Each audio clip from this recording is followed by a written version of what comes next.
just in the chat, those on the panel, have you guys seen Bad Boys 4 with Will Not Smith? yet. No, I Yeah, I haven't. saw it this past weekend. I enjoyed it. No So it's spoilers. out? Oh, No spoilers. okay. Got you. Yeah, it's out. It's out. Hank, have you seen it?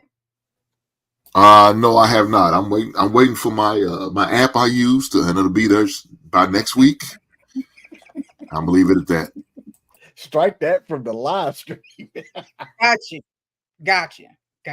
All right. So at some point we'll have had seen it. King, shout out to you for showing support throughout the what did you go to see it the day it came out, or? Yeah. Okay, so shout out to you being a real supporter. Hank, ain't nothing wrong with what you're doing. Ain't nothing wrong with it. You know, it's available. I can understand. I myself too have done that a time or two, so I can't hate on it. But there was a clip on the Breakfast Club about Bad Boys 4 and what they had to say about it. Y'all let me know how y'all feel about it. Stephen A. Smith wants Will Smith to clear up things before he watches it. Chris Rock will never get over that, ever. I'm not saying he even has to apologize. I'm saying that while I watch him and Martin Lawrence promoting this movie, he has to sit down and talk to the black community. You can see all the white people around Will Smith all you want to. Black folks have loved and revered this man for decades. Everybody makes a mistake. This is not hatred. I love Will Smith still, but you gotta have a conversation as to why you did that. I'm just saying, a lot of folks ain't get over that. A lot of I'm gonna just stop it right there for before we get into the Breakfast Club's. Were we supposed to comment on it? Yeah, what do you think about Stephen A. Smith saying that? Like, is it Stephen A. relevant? full of shit, man. Just go away, man. You know, you don't have to do nothing more. There's nothing he could say that could ever adjudicate or ever relieve the fact that he slapped a brother on stage. It's nothing. Let's not open that wound. Stephen A. he never feels to try to take the spotlight and make shit about him. Gives a shit whether he thinks. Stop being a fan then. That's all. Just do us a favor and stop being a Will Smith fan. You don't have to say nothing else to Chris Rock. We don't even know if he didn't already. You don't have to say something publicly. Like, I'm gonna land at this. Stephen A. gets on my nerves. Just stick to sports. Shut up and dribble. God damn it.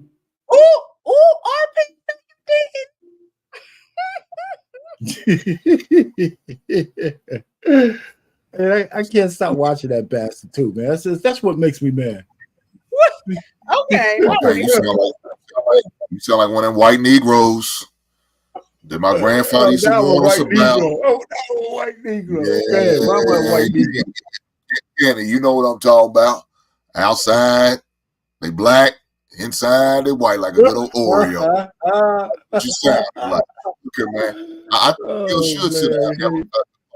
Look here, man. We got to realize this man slapped the shit out of his ass on the biggest stage you can at the Oscars, man. Come on, man. Everybody heard that. Everybody's seen it. And Chris handled that thing as about as professionally as a man possibly could. Now, I agree with Chris Rock's brother. Shit, he said this is on site. It's still to this day, and it's been a couple years since it happened. But he said on site, if I see him, I got to put hands on him. I understand. Yeah. Look here, man. You slap my brother, me and my brother gonna get you. We don't fight fair. Ain't no fair fight. This ain't boxing. We fight. We'll get your ass. We're gonna jump you, and then the hell with you will. Whatever result we get, we'll deal with it. But you publicly embarrassed like that. So that man, yeah, he still do. You got her producing these movies, got a couple movies coming out, you know what I'm saying? Still doing your thing, you laugh and chuck it up. And yeah, you need to have an explanation to Chris. And I think it should be public. I don't want no private. You publicly slapped the shit out of this man. You need to publicly have a conversation. And if Chris Rock, where's the honor, man? If my brother got slapped in public, it's my brother's position to defend himself however he chooses to do it. He does, but Stephen A. Smith, I don't have no qualms with Stephen A. Smith said. He do owe us. Look. He got that Oreo man mentality too. We'll forget where he came from. He from the mean streets of Philly, but sure, he showed that little change in his purse. You know what I'm saying? He forgot where he came from. He forgot where his bread was butter. He forgot how many people was loving the Fresh Prince of Bel-Air. We was rocking the outfits or rocking the overalls. You know what I'm saying? Because we watched the Fresh Prince of Bel-Air.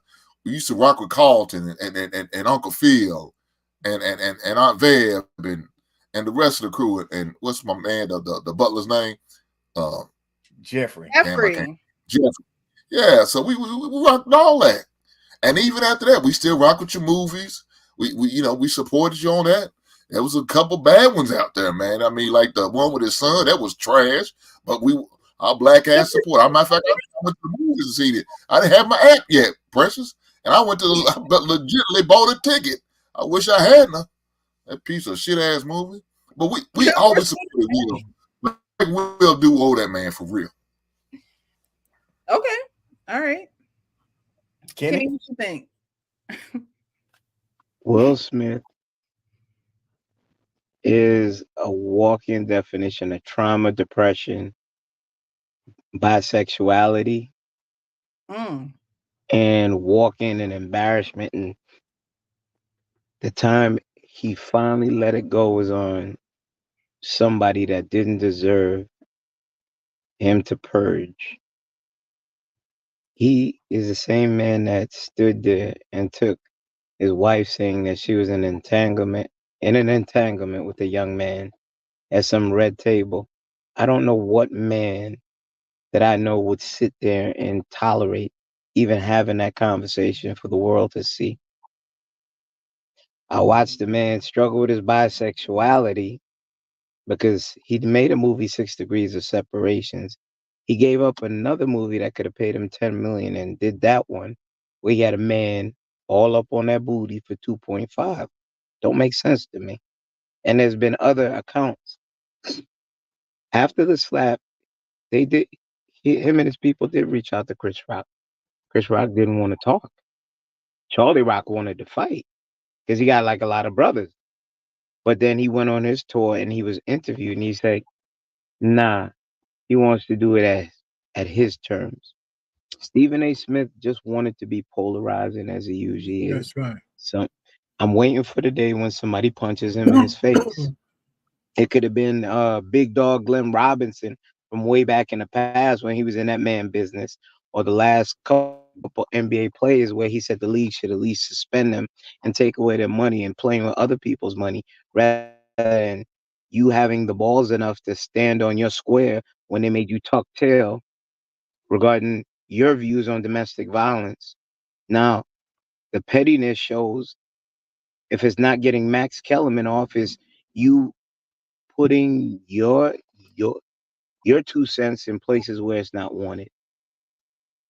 I disagree with you, Hank. He doesn't owe us nothing. He owes the man he offended everything. And I don't like as charismatic as Stephen A. Smith is. He's a low life and he does some scumbag stuff like this. And I really have to look at him and say, you know what? Use this as a mental note. Don't put your dignity over $1 because he's just trying to be polarizing for views. I digress. Yeah, do you think it's more of like a diversion? Like, okay, y'all talk about the movie, but I'm gonna still talk about the slap. Of course, that's gonna open old wounds, Precious. It's gonna make people, the people that forgot about it, that let it simmer down a bit. Now you're tearing a Band-Aid off. Now more people be like, yeah, they dropped the movie. He never thought about that. There's definitely, this is a sequel, but there are power in numbers because if Martin wasn't in it, I wonder and I don't know who else is in it. But if Martin wasn't in it, then would we see the effect in the numbers? And because they did good numbers, right? For the opening week. It's pretty good. Yeah. But so watch how polarizing he is. He didn't care if they did numbers. He wanted himself to do numbers. And he found a sore spot to stick his finger right in and say, I'm going to go this angle. Rather than big up the movie, put positivity, mental healing and stuff in the air. He could have crafted it in a way that, great outcome, guys. But we're still out here. We want to see two brothers get together and solve their differences. But they didn't. Thank you very much. Good night. Good night. Sorry about that. I thought the And Pope solve their differences. But that's not what he didn't do that. That's like you have that one person in your group that was like, yeah, he said so and so about him. He right there. You ain't gonna get him. Okay.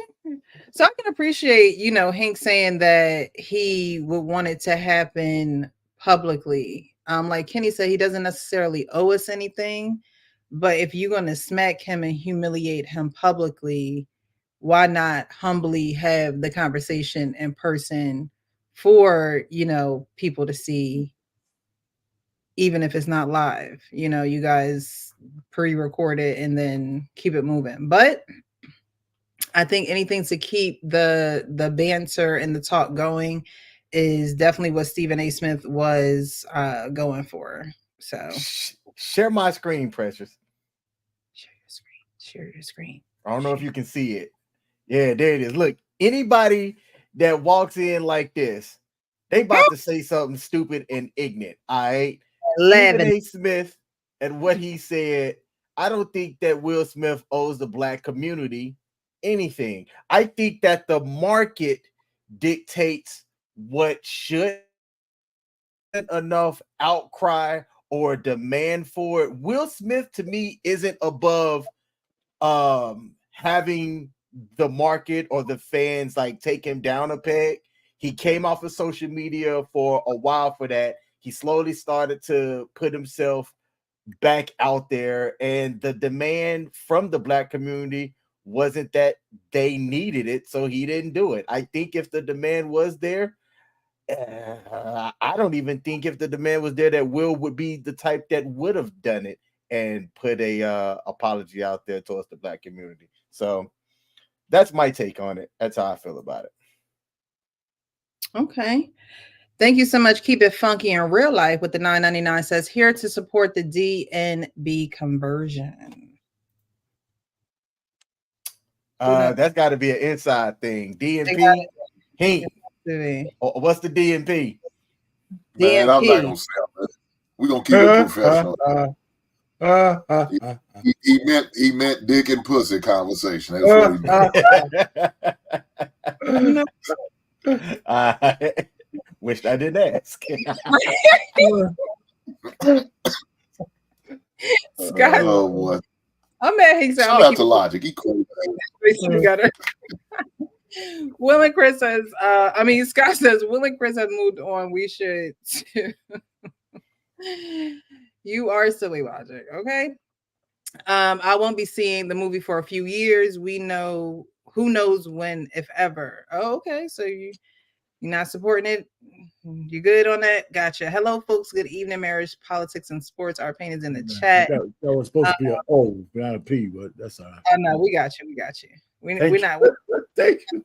Spelling bandits over here. Even though I did major in that, I'm not gonna get you. I'm not gonna get you. Black Lexicon says it's more than the slap for me. So there are people who, it definitely affected them in a way. It impacted me too. I thought it was the most despicable thing I saw. If it was a white man up there, he would have never slapped. Mm-hmm. So I just think that, Chris Rock, his brothers, everybody else, they handled it the way they handled it. It's been a couple of years. We got to move on. Mm-hmm. We just got to. And we don't know whether they had some conversations. I don't believe that because he did something stupid in public. He has to come and genuflect, open all the goddamn scars again in public in front of everybody, just so we could appease Stephen F. Smith. Whatever the hell's name is. Hell with that guy, man. I mean, let's talk about Stephen A. Smith getting his ass kicked by all the honeys on First Take. They all, listen, man, just make it $20 million and just shut up. Please. All right, RK, we see how you feel about it. Keep it funky and realize says, can I get an invitee to the DNB conference? I'm the DNB king. Who man's is this? Who man's is this?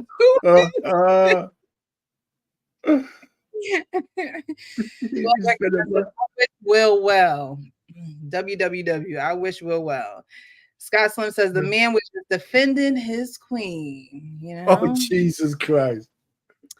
You know, you are always welcome, my guys. Yeah, we're going to open up the chat or the stage in a little bit. Thank you guys for joining. If you haven't already, hit the like button. Definitely hit the like button. Share the live. I am going to drop the link for anybody who wants to join. And just to let you guys know that tonight's show is sponsored by jecreativehosting.com. So if you guys need a website, you need it to be hosted, go over there. They'll give you a special discount code of HC, or I'm giving you the code of HCM22.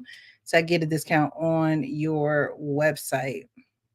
Guys, if you're enjoying the show, again, like and share. All right. So we're going to get to this other slide that I seen today, actually, a little bit right before I was preparing to air the show. And I wanted to get you guys' opinion on it.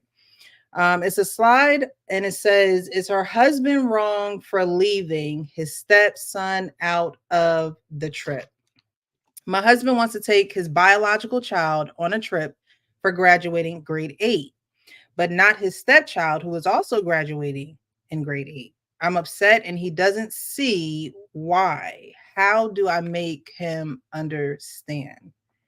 So I wanted to bring it to the men's panel and see what you guys had to say, because y'all the men's. So what do you guys think? He wants to bring his biological child on a trip for his 8th grade graduation. He's married to this woman who has a child, which is his stepchild, but he says that he doesn't want to bring his stepchild. He just wants to bring the biological child on the trip for his 8th grade graduation. Although the stepchild also graduated from 8th grade as well. Okay. Listen, it goes back to the conversations we say when you cleave to a woman that has children from prior relationships, you now have to eat the cost of that decision. So it can't be, nah, I'ma just worry about my biological. No, we family. But the woman is not to be left out of the lack of communication as for his final verdict, because at no point did I hear her voice her disapproval. She said nothing about that. She gave him body language. I didn't hear anything about her having a discussion with him as for how foul she thought that was, unless there's more context to be had within this conversation. Staring at somebody is not giving them how you feel, even though 90% of conversation is body language.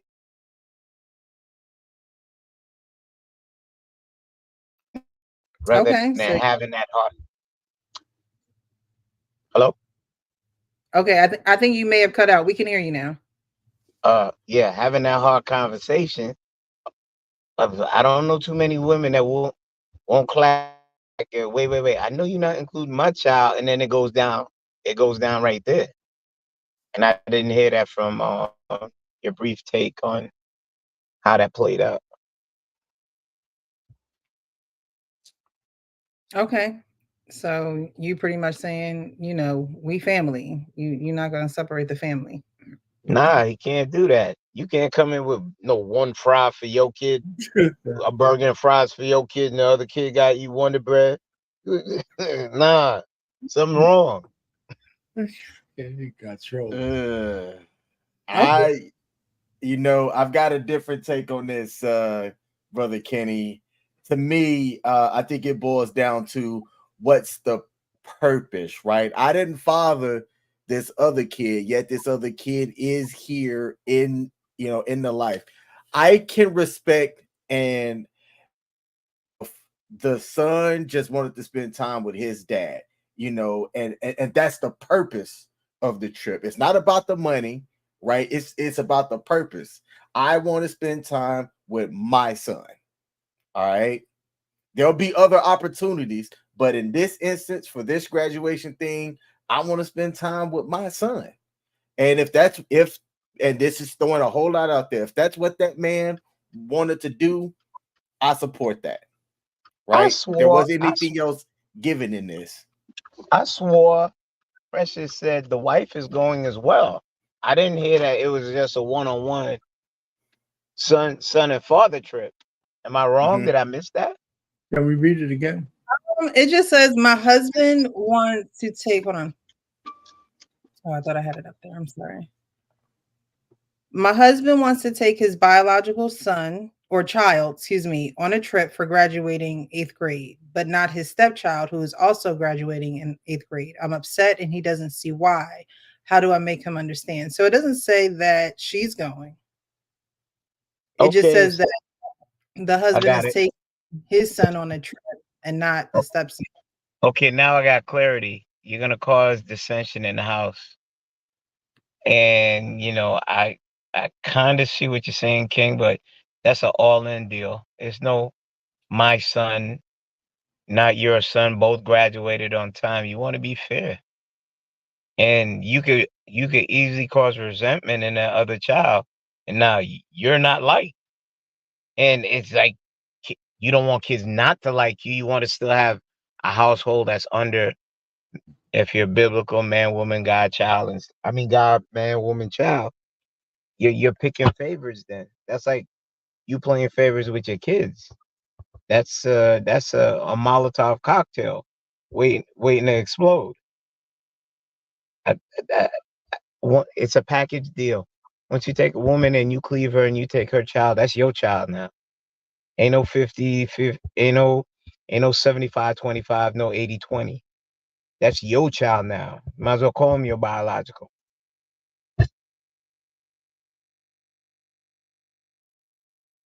So, so King, you're saying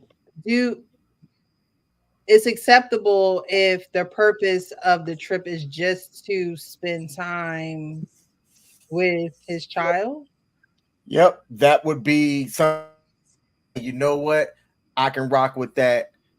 I can support that guy saying that if it's just, hey, I got my little man's, I want to spend some time with just my little man's for graduating, this 8th grade trip. The only other acceptable way that I'd be cool with that, taking that off the table, is if that kid's father contributed to, the stepson coming as well.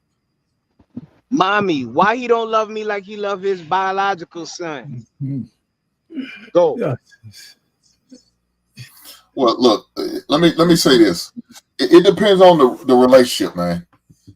Because you know, does that stepson feel comfortable enough to stay without his mother with his stepfather? That to me, that's going to be a key. Depending on the relationship and what type of relationship, and all of that, because it may be one of those things. The stepfather, they might have presented it to the stepfather. The biological father, he may not be okay with that. For this man to be taking his son out of state, or I don't know if it was like an overnight trip or a weekend trip or whatever the case may be, but it's got to be. Man, it's awfully touchy with that situation. Like I said, it depends on the type of relationship the stepfather and the son has. First things first. And what about the biological father? What's his feelings on that? Is he not okay with it? Is he okay with it? All of that's a factor. You have to factor all of that in. Has this boy shown anything questionable where he may try to say something to try to insinuate any wrongdoing or anything? You know what I'm saying? Because you got situations like that, man. So I'll tell you this. If I'm going to take him, I wouldn't take the boy by myself. Let me say that. It wouldn't be like, okay, me and my stepson going out of the town by myself, not without a witness or somebody there, like my son or his mother. We all three of us go, and we're gonna do this thing like that, just to protect myself, to keep everything on the up and up. So in case the biological father got some shit to say, well, no, his mother's going with us, so that won't be a problem. You wouldn't go with both. I don't have a problem with him. I don't have no problem with him taking his son on a father and son trip, because we don't know how often he may see his son. It may be one of those things. He probably only see him maybe just during the summertime because he live out of state. And so, you know, you would like to have that one-on-one time with your son like that. I don't think that's a problem. But I think if you do something like that, you have to make it at least not so obvious and make sure you spend some time with the stepson. Like I said, now, of course, it probably more likely won't be one-on-one because I want to keep everything on the up and up. So if we decide to do a trip, it's going to be something, I guess something, if the young boy's into sports, he's into baseball or something like that, we're going to spend a weekend and we're going to go to a whole series of baseball games. You know, and the wife, I don't care if you don't like baseball, you're going, you have to tolerate it and deal with it, so be it. Or you can stay in a hotel, enjoy yourself. Me and the boy gonna go to the baseball games while you doing your self massage thing and all that. And when we get back, we'll get together, you know, break bread and talk about the game and have fun. I mean, something to protect yourself. That's all I'm got to say, man. You, as a man, you gotta protect yourself because there's a lot of crazy shit going on right now. So. Okay. I'm keeping my household intact. All right, got you, Kenny. Before we go to our pain, welcome, PJR. How are you? Man, you need to get away from that liquor store. I'm doing fine about yourself. Can you hear me okay? Yeah. We can hear you. It doesn't sound like you're on a mic, but we can hear you. So is it my Sounds turn? good. Is it my turn? No, Yeah, calm down. we'll see when we get to you, James. We'll let our pain go ahead. Okay. Yeah, I mean, listen, all I'm saying is, one, what I'm hearing from these two gentlemen is that this guy shouldn't have been married to this chick in the first place if she had a kid. That's number one.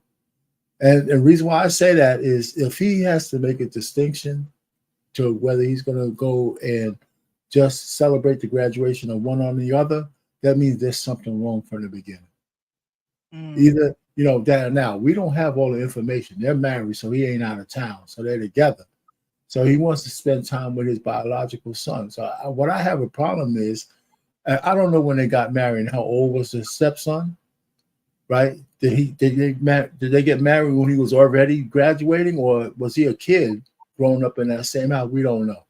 Right. But I think that one of the things that you sign up with, if you want to be a stepdaddy, you can't make those distinctions. You either have an intact family or you don't. Now, his wife could have been a bitch and said, you can't discipline my kid, you can't say shit to him, blah, blah, blah. But we don't have that information. So once you divide, and let me put it to you this way. There's so many opportunities for a man to be with his biological son, other than just on graduation day. If he wanted the one-on-one time, if you're in the house, the kid's in the house, you have all that time. So to make this distinction on both of the kids' best days is the most idiotic shit I've ever heard from a man who married a woman with a kid. It's stupid. He's an asshole. Because one of the things you don't want to do is create divisions in your family when you don't have to. That's what I'm thinking. So if you're going to do that, why marry a woman with a kid in the first place? That's what I'm saying. So once you take on the burden of another man's seed, you're in for $1, man. You're in for it all. Or don't do it. Right? And that's what I think some of the guys in these spaces talking about this and that and all this horse shit. Don't marry a woman with somebody else's kids unless you're all in. Period. The rest of it is all bullshit. So the fact that he's making that distinction is irreparable damage he could be doing. Mm-hmm. So not only with his wife, but with that little kid, he's not going to ever forget that shit. And so all I'm just saying is, I tell guys, listen, don't marry a woman with kids if you ain't all in. If you're not going to be all in and you ain't going to put your heart and your vulnerabilities online, don't marry her. And let me say, I go one further. Don't even sleep with her. Don't take her out on dates. Don't give her no false hopes. That's what men need to do. If you ain't going to make this woman and her kids part of your family in all ways, Stay away from her and don't be banging her ass out because you know she's going to get feelings. Don't do it. You know, so I can't stand these guys want to be in the middle. You know, either you're in or you're out. And if you ain't going to be able to do all this shit that you need to do as a father for all the kids, then don't marry this chick. I'm done. I'll land it there. Okay. Lapeef, you there? Yeah, I'm here. Can you hear me? Yes. Alrighty. So did you hear me read the well, first, welcome. How are you? I'm sorry. Hey, what's going on? What's going on, panel? How y'all doing? And yes, ma'am, I did hear. Okay. Okay. So what do you think about that? He wants to take his biological son and not his stepson. They both are graduating 8th grade, and she's trying to see how to make him understand that she's upset about it. I think our pain made some good points, and I believe Hank did as well. From what I heard, I didn't hear the rest of the fellas, but we don't have all the information. But let's just say I'm gonna just roll with it. I'm gonna attack it from different angles. If that's a new relationship, I think there needs to be understanding on both sides about how to handle those big dates. Because if that child wasn't able to, if his son wasn't able to establish like a relationship with her, then she needs to have a little bit more understanding as far as this might not be the time where we want to pull that. You know, let me just spend some time with them. And then maybe like the next big thing, a birthday, maybe it might be a college graduation and so forth. And then we'll handle it that way. Like anytime a man or a woman blends a family together, it's going to take a lot of sacrifice, and it's not an easy thing to do. That's why you hear so many men in the space speak against it, but it works both ways. But typically, like most, I won't say most men, but like a lot of men may not have their child 100%, whereas a woman will have their child a lot of the times, and it's the man coming in having to deal with a bigger burden. But I have been seeing a lot of cases now where like men have been stepping up, and men, and in some cases, men have full custody of their children. So then, like they in the same boat as the woman. But blending families is just one of those things that you gotta have understanding. If they have been dating for a while, then I would probably say just make it like a family thing. Just make it sure that everybody goes, and then that way it's like, okay, we're as a family, we're taking you out for graduation. If it's a new relationship, then I'm gonna just say she might gotta lighten up a little bit. It ain't that time yet. Um, I understand what Hank is saying too. You do have to always include the other father, like no matter what, because you don't want to take away his rights. Um, he needs to have a conversation with the mother to understand when it comes to these family things, how are we gonna handle it? Like, are we gonna be doing things as a family? Like this is my house. Is there understanding that whatever I say goes, and whenever we move as a family? Those are conversations that need to be had. And so like the more I hear about these situations, it makes sense where if you have a choice, you know, just don't do it. But if you coming in the relationship with a child yourself as a man, then I think it's fair for like a woman to have a child if y'all gonna be able to do it. I think it's a little bit more understanding when both people have children versus just one. Very true. Very true. Something like this, you do have to communicate when you're blending families. You have to communicate. Communication is going to be the glue that's going to hold the family together, because you have people that are attached to other people biologically, but they might be attached to you physically and geographically. With both of the kids graduating from 8th grade, and he wants to take his biological child on a trip, like we don't know where he's taking the child. So when you are with someone who has a child, especially a mother, let's just say this mother has a child support order, or they're doing things through the courts, she has to get permission to even bring the child to another state or country, things like that. So I don't want to say that he was maliciously, just trying to bring his child, although he's probably trying to spend time with his child. If they didn't communicate what this is going to look like, what the blended family is going to look like, then there are going to be a lot of moments where she's trying to make him realize something that they never sat down and spoke about in the first place. Because you're dealing with 2 children, but you're dealing with 4 adults. So, in some cases, you can't tell adults what to do. Adults are going to just do what they want to do. Sometimes you got to be the bigger person. Sometimes you have to, grin and bear certain things because, certain people maturity levels just aren't at a place where they need to be co-parenting with other people. So, do I think it's wrong that he only wants to take his biological son and not the stepson?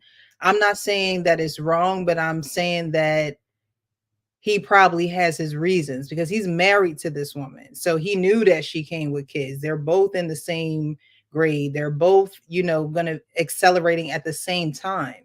So this, it's not like he married her and didn't know these things. So I think that there definitely is a reason that's hindering him, whether it be not being able to, talk or converse with the child's father, if the child's father is living, not being able to have that conversation with his wife in regards to how are we going to do vacations. There will be times where I want to have, maybe it just says child. We don't know if it's a little boy or a girl. It didn't say that either. So whichever one it is, but usually I'm not saying that there aren't daddy's girls, but usually guys, they or men would take that trip with their son, spend that time with them. So it just becomes tricky when you're blending families because you're not starting at the same time in the same space, with each other. You're doing this with somebody else. And then, you're coming together with somebody else, with another party and another family. And some people just don't communicate like you, don't talk things through like you do. And so you have to find a way to really do it, because if not, a lot of people just give up. They're like, all right, well, I ain't dealing with it. I'm not talking. And so that becomes frustrating to someone who probably just wants everything to work. And that's the mom. She's like, I'm upset. He doesn't see why. How do I make him understand? But even that part, he doesn't see why. There could be an issue with him too. Like Kenny said, if I married you, then we one whole kit and caboodle. So, you leaving and us staying here while we have 2 children who have graduated 8th grade just doesn't make any sense to me. So I don't know. They definitely have some things to talk about because being married and splitting ways like that requires a lot of communication where all parties feel comfortable with what's going on. They're informed about what's going on. You don't want to wake up and one kid is about to be out to Bali and the other one just going to a cookout this weekend. Like, you know what I mean? Like there has to be some type of conversation around that. And both of the parents have to be on the same page too, because you don't put your kids before your marriage either. So if this is causing issues in the marriage, that's a whole nother conversation. All right. Did we all speak on this? I think JR, he said he was driving. So if he comes back, I'll definitely add him back up to the panel. I think I had a couple of them. I'm sorry. I should have stopped right then and there. We already did that one. Hank hating on my DMP logic, Mr. Logic DMP King. Hank made to spend $1,000 on dolls. On dolls? Huh? They got so many inside jokes, y'all. We just just be on the outside. Passport Bro Villain says if she's not his wife, he doesn't have to take another man's kid out to do anything. That's up to the real dad if he wants to pay. They're husband and wife, so she's his wife. Passport Brovillain also says, does a real father have responsibility? Why does a stepdad have so much of a burden? Well, the stepdad is filling in. The stepdad, again, is geographically in the same location as the child. So it's not that he has more burden, but he has taken on responsibility, and he's done that willingly. He wasn't forced to marry this woman. He wasn't forced to join with her and her child. So, the real father, whether he has responsibility or not, he should. However, a man stepped in and actually married this person. He married this woman. And so I don't think I wouldn't call it a burden when you willingly do something. If you're willingly going to do it, then is it really a burden? Or do you understand the weight of your responsibilities? Average Man says, if the stepfather cannot discipline the stepson like he could his own, then I say hell to the no. 9 times out of 10 stepdads don't have that authority. And again, that boils down to communication, because if they haven't communicated about these things, and that there's a lot that is gonna fall in the gap, right? And I actually want to talk about that in the next video with the actual King Smith. When you don't talk about certain things, there are things that fall in a gap, and then you're trying to fill the gap, or there are things that's going to be happening in the gap that neither parties know of, or you don't know what each other are thinking. So there's a lot of stuff that, does need to be addressed verbally, that you can't leave it up to assumption. All right. So leading into the actual King Smith, we're going to get into his clip.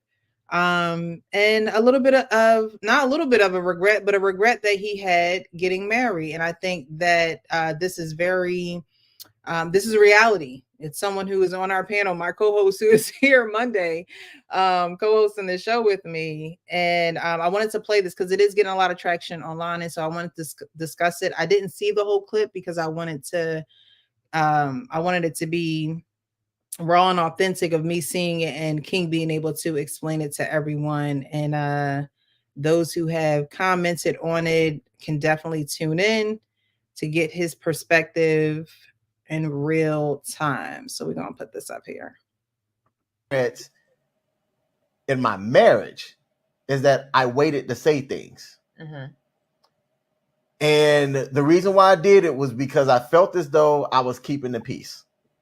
I felt as though by not saying something because it was small or whatever, that it wouldn't have been that big of a deal. Or, and y'all fellas know exactly what I mean when I say this, I'll bring up something, but then instead of that something being addressed, now it's got to be, well, when you blah, blah, blah, it's like, but we're not talking about that right now. We're talking about this. We're communicating this thing. So it got to where I would stop saying stuff because I was guilty of always saying, I know how this conversation is going to go. And what I meant by that is I don't know every word that you're going to say to me, but what I do know is that we're not going to address the thing that's on my mind because something's going to get thrown back in my face.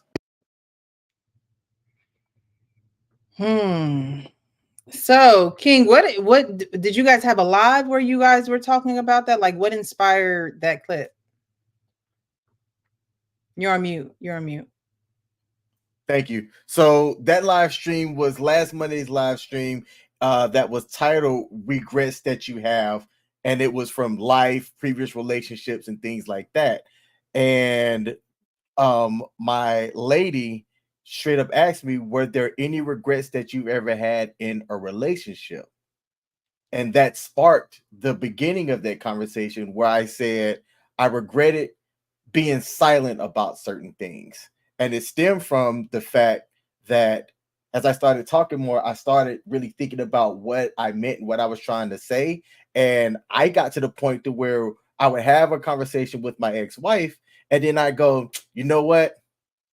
It's not even worth talking about because I already know how this is going to go. And I started saying that every single time. And I didn't know it at the time, but what I meant was, I know that we're not going to really focus on this main thing, and I didn't have the tools back then to figure out how to bring it back. So it got to where I would just shut up. I just be like, you know what? I don't even want to do this because we're just gonna go in circles instead of focusing on this one thing right now. So I said that. I clipped it and put it on, not really thinking that it was going to have as much traction as it did. But there were several guys in the comments saying, I'm going through this right now. So I'm hoping that the dialogue kind of helps generate how to navigate past it. Right, right. Okay. R-Pain, you a marriage veteran up here. What do you think about the clip, King's clip? Well, you know, it's funny because I just came from a live talking about some of those things. And one of the things that I agree with King Smith in terms of maybe a little too late. One of the things that we have a feeling as Black men is that we don't check our women when they need to be checked. We you know, whether it's programming or whether it's the fact that, you know, the single motherhood and all that other shit that we use as reason why we're all fucked up is it's wearing thin, because my father was in and out, but when I got married to my wife, I didn't let her drift. And just like when I needed her to do something, just like I think a lot of women do, when you say something that you think that she's lacking, they'll bring up some shit that you didn't do. And I said, listen, I'm gonna stop you right here. Listen, we'll have a chance. If you have some shit that I didn't do, I'm gonna give you a full day that you can give me a whole goddamn laundry list. But we gotta fix what we're talking about right now. Right? So and I told you before, if I'm doing something wrong, I told you got open carte blanche to come tell me. Don't wait till when I'm trying to correct your ass to try to tell me what I didn't do wrong, what I didn't do right. And we had those conversations early on, but my wife knows better. I said, listen, if I'm talking to you about this issue, we're talking about this issue. You know what? We're like puppy dogs, because our shit never really raises to no critical levels. But it's like all women do that. And I don't know if it's all women or not, but I heard it enough from enough different men that if you tell a woman something, she'll remember, like elephants, right? They say elephants never forget. A woman will find a pea in a crevice from 8 years ago and tell you about it and shit you forgot about. I said, wait a minute. You know, we ain't talking about that. You know, so, but a lot of men let that shit pass. You know, so I can't blame the women on us because we've been so programmed to let women have their way. And it's not just Black men. It's the way the country is running. It's the way that some of the laws that are being passed at the behest of men are letting laws be passed that are not to our best interests. Right? Because we want to make sure that women feel safe, secure, and satisfied. And that shit permeates to almost everything we do. And it's not always the right thing to do. You know, so your marriage is just a microcosm of what's really going on. So part of my marriage is that, you know, and I hadn't had to do this, but my wife can talk to me and say what I'm doing wrong, and I could talk to her and say what we're doing wrong. We just correct the ship. But too many men have been programmed to just take the shit.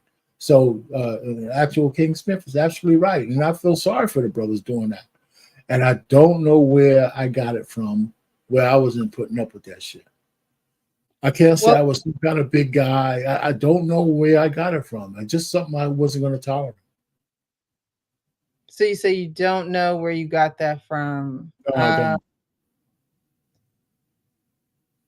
Did you share before your father? How long was your father in your life? Oh, you know, until he died. When my mother died, I was young.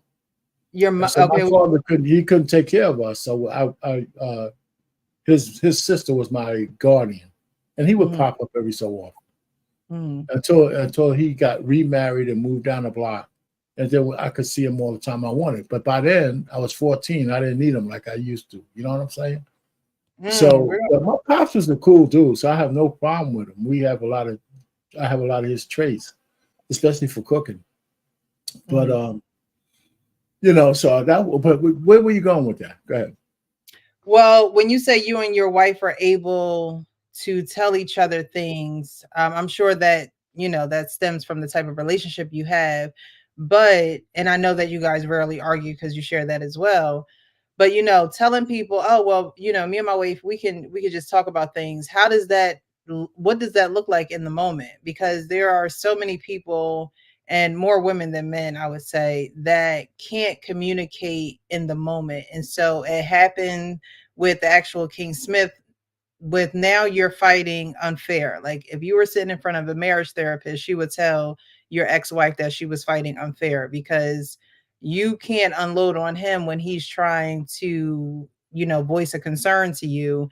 You're not accepting anything, you're not acknowledging anything, you're literally just lashing out at him. But what about when that's not fighting fair? So how did you guys get to a point where, is it just, hey babe, I realize that you're doing this, I needed to stop, it's not going to be, it's not going to work in either one of our favor? Like what does that look like for y'all, where it's kind of like a cease and desist and you can move on? No, that's a great question. The only difference I would say between the way I handle it with my wife and the way King Smith handled it, I recognized it when I saw it. A lot of times we don't recognize what we need to do in the moment. Mm-hmm. So when I talk to my wife about whatever, I said, listen, you need to do this. And when she starts saying, well, how about you not doing this and not doing that? I just recognized what she was doing in the moment by deflecting off the subject. And I was able to say, listen, you know what? I'm going to give you your opportunity to say all the shit you want to say that I'm not doing right, but not right now. We're going to deal with this. And the reason why I could come back so fast, because I recognize what he's talking about. And so did a whole lot of men that he's saying. Because women tend to do that. I don't know about you, Precious, but in general, a lot of women tend to do that. They deflect very well. It's like a superpower. And so men have to recognize what's being done to them in the moment. And sometimes, and a lot of men miss those moments for correction. We just do. And for some reason, I was able to recognize it. Maybe it's because I grew up in a house full of women. I don't know. Because when I moved in with my aunt, it was a lot of female cousins and all that kind of shit around, blah, blah, blah. But I don't think that's it either, because they were crazy as a loon. But I love them dearly. But anyhow, so I'm just saying, I picked it up. I think that helps, because you can recognize something brewing before a man who maybe didn't grow up with his mom or didn't grow up with that female influence, right? You can look at it and be like, okay, I know what this looks like, or I know what this sounds like, or I know, because you grew up with that. It's a stimulus you're used to. So it's almost like, no, I'm not going to have that. You probably stopped something that was just so normal to you in the homes that you grew up in. Like, you know what I mean? And so it became a situation where you wanted peace. It's like, all right, if we're going to coexist, this is how I'm going to need peace, and this is how I'm going to need it from you. And right. She was able to recognize that and say, okay, well, if this let me say this to you though, Chris. I'm not going to say you're wrong. But one of the things that was in my favor is that I didn't argue when she brought all those up. I said, okay, I did some bad shit that you want to talk to me about, but after we handle this, now we can handle your concerns. So that's kind of like a disarming kind of thing, right? Because I'm not ignoring.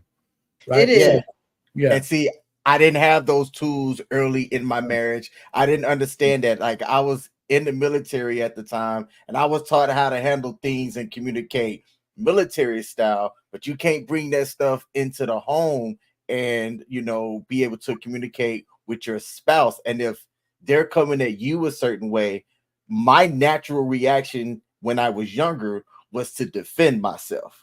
Like, wait, hold up. And then I would go into that. And then now we on Z Street when we started at F Street. You know what I'm saying? And I just didn't have those tools then, and no older mentor to really break it down to me. Like, now I can see it clear as day. It won't work. But back then, it was a struggle. And if you look at the comments on Instagram, it varies in age of men that are saying, I'm going through that now. There's one where it's him and his wife, and it looks like it's them on their wedding day. And it's a young brother that's saying, I'm going through that right now. I think what our pain said is what is missing from situations like that. Because at the end of the day, in its simplest terms, women like attention. I would say men, like admiration and adoration and things like that, but women like attention, right? And so if you're at the height of an argument or a disagreement, whatever the case may be, and you're saying, but I don't want this, and I don't like when you do this, and I don't, and you're continuing to do that, and she's trying to cut you off, she's not trying to hear what you're saying, she doesn't feel it, she doesn't feel safe in your presence, she doesn't feel like you're going to protect her in the moment of even when you're unloading on her. Because saying to someone, okay, I understand that there are some things and some things you want to address with me, but we're going to take this time for me to address some things with you. Now, once we're done that, it's almost like you have to speak to some women like children. Once we're done that, we're going to be able to address what you have to address. But right now, we need to address this because this is very important. I'm not saying that we're not going to get to what is going on with you, but not at this moment. And so when you and a lot of men don't want to do that. Why I gotta do all that? She should already know. She shouldn't even be like this. Da, da, da, da. But that's a part of you leading in your marriage. That's a part of you being able to set the tone so that she can just follow. Right? Some people just want other people to just be a certain way and be that way so you can be who you are. But when you're joining with somebody, it has to be a team effort. And if the man is the leader, it's like, okay, I'm gonna trust him. But if I'm gonna trust him, I can also trust him to still protect my feelings in a situation where I'm being corrected, or in a situation where I still have some things that I need to get off my chest too. And this may not be the perfect time. And instead of scolding me or yelling at me or putting me down, at least he said, we're going to get there. Because maybe she don't have that training. Maybe she doesn't have that background where she's able to go to therapy and get the tools. Like you said, King, you didn't have the tools then. And so that's a lot of people's issue. They don't have the tools necessary to deal with the things that they need to deal with right then and there. And so life happens, experience happens, and you live and you learn. But there are people who watch these shows all the time, and they're, like you said, under the post, I'm going through this right now. And so it is a living and learning type of thing, but you do want to get ahead of something before you have to, put it out, cure it, divorce, all that good stuff. So, like, if you're back, I don't know if you've seen the video that I played with King. It was one of his videos. He actually posted on his page as well. I could play it again if you guys need to see it, because I think Kenny cut out too. Did you see the video, Kenny? I don't think so. Of King. Okay, I'll play it again. You guys, if you haven't, definitely like the video. After this video, we're going to be getting into the father wound discussions. So we're going to play this one more time, and then we're going to move on. Biggest regrets in my marriage is that I waited to say things. Mm-hmm. And the reason why I did it was because I felt as though I was keeping the peace. I felt as though by not saying something because it was small or whatever, that it wouldn't have been that big of a deal. Or, and y'all fellas know exactly what I mean when I say this, I'll bring up something, but then instead of that something being addressed, now it's got to be, well, when you blah, blah, blah, it's like, but we're not talking about that right now. We're talking about this. We're communicating this thing. So it got to where I would stop saying stuff because I was guilty of always saying, I know how this conversation is going to go. And what I meant by that is I don't know every word that you're going to say to me, but what I do know is that we're not going to address the thing that's on my mind because something's going to get thrown back in my face.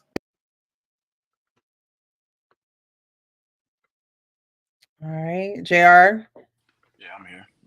What do you think about that video? He would wait to say things because he knew it would get thrown in his face, and he thought he was keeping the peace. So what do you think about that method?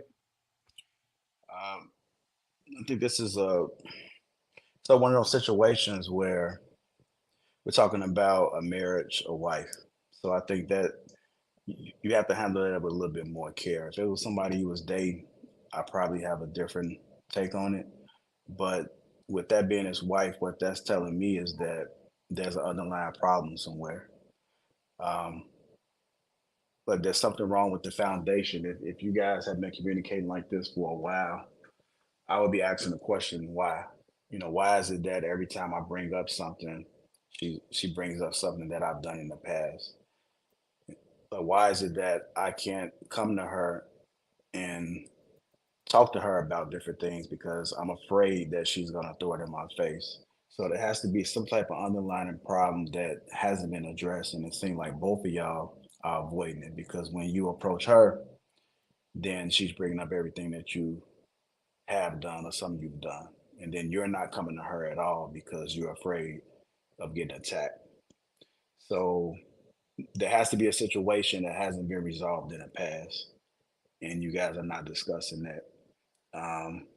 It could be some underlying issues like low self-esteem, some unresolved trauma, or even maybe it being difficult to accept some type of change.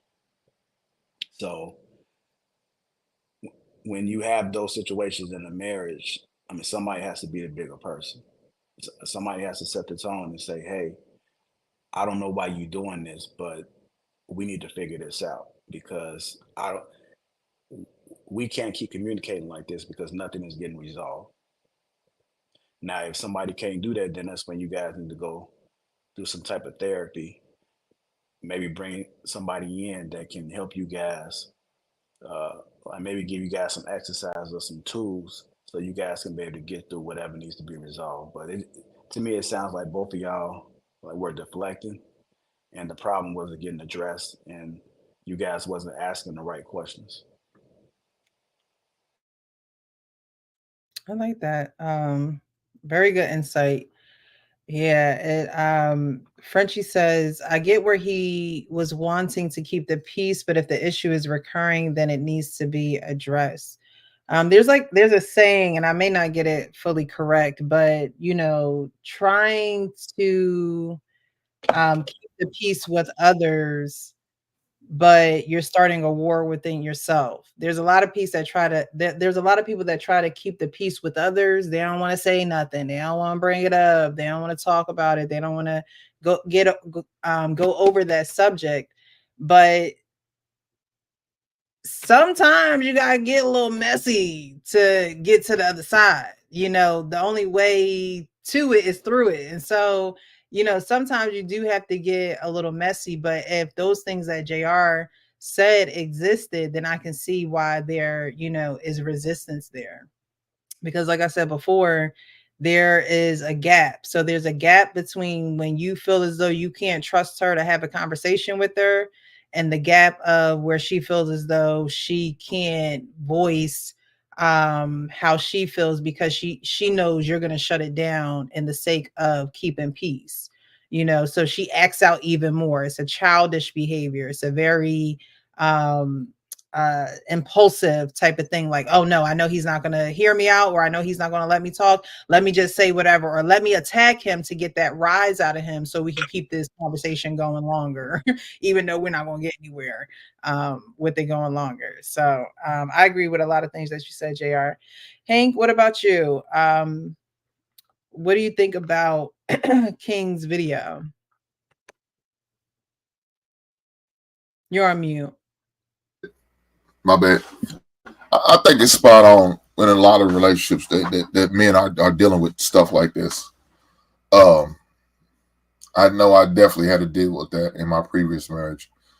To the point I just start saying "fuck it," excuse my language, and I just start being sarcastic, like I was talking to somebody I don't even care about no more. I mean, it got to that point.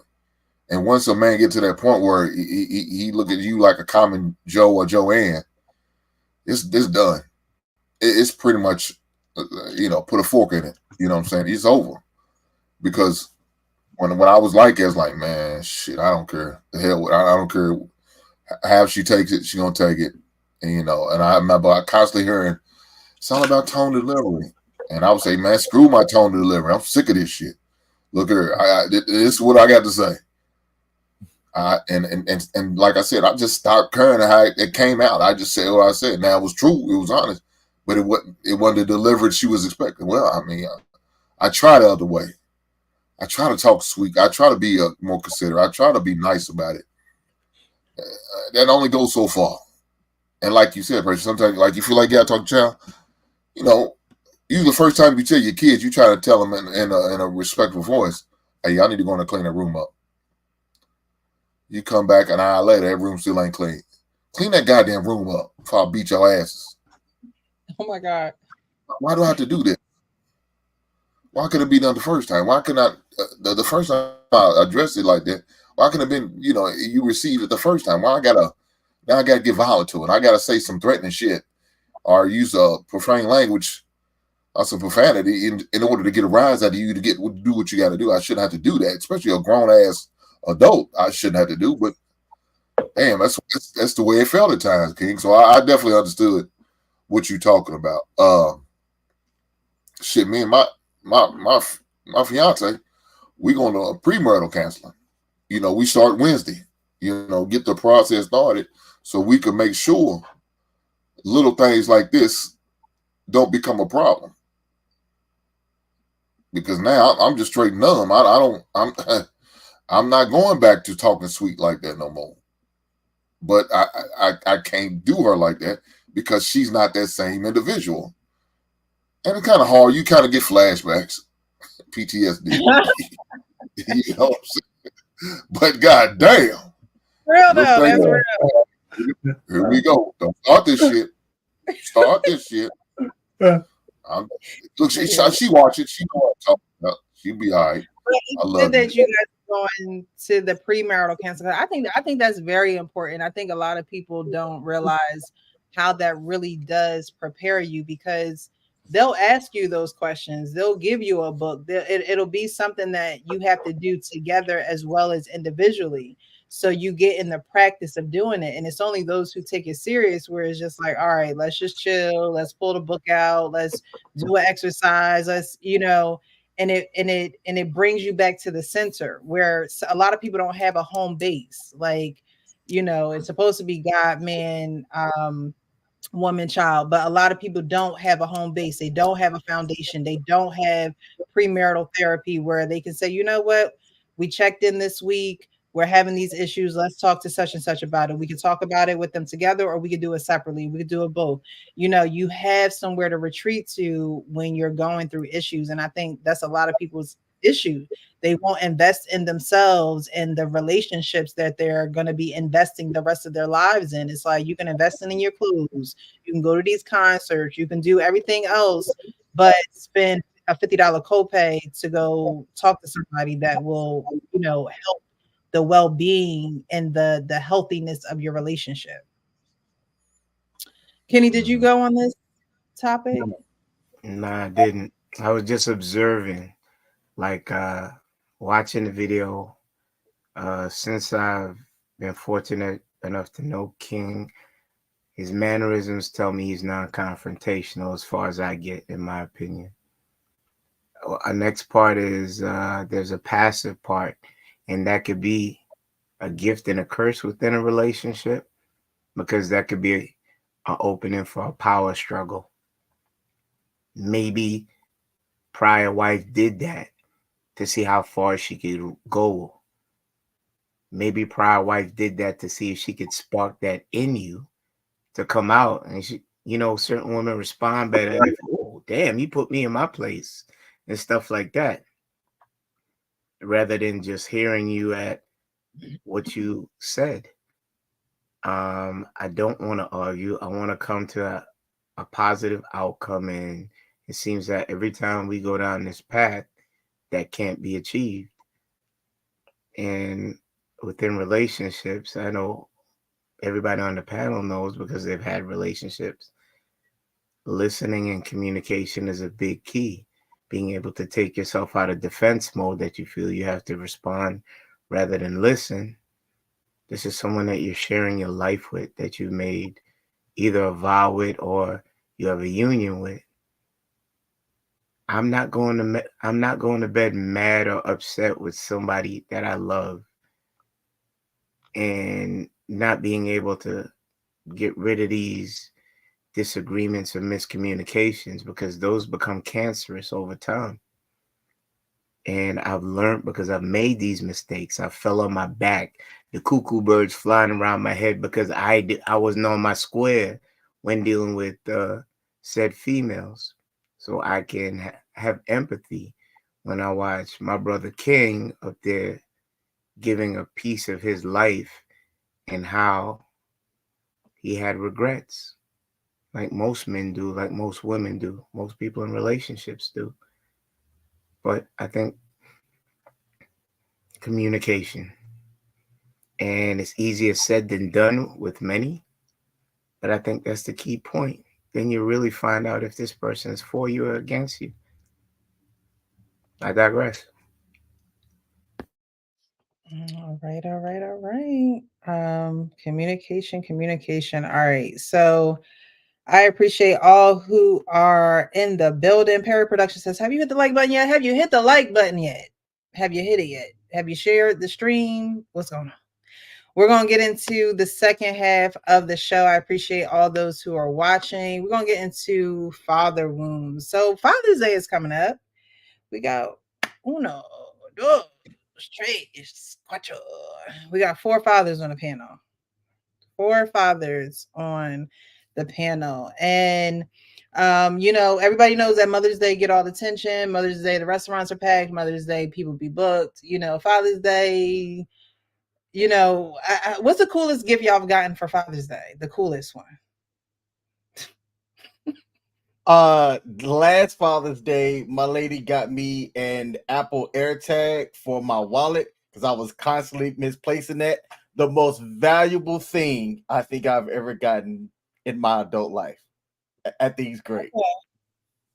Anybody else a cool gift on Father's Day? You might have to give some folks some ideas out here, because Father's Day is coming up. It's on Sunday. Anybody else with a cool Father's gift? Maybe even one that you have given. May have not been one that you received. Maybe one that you have given. Those in the chat, y'all can participate as well while you're here. Don't just stare.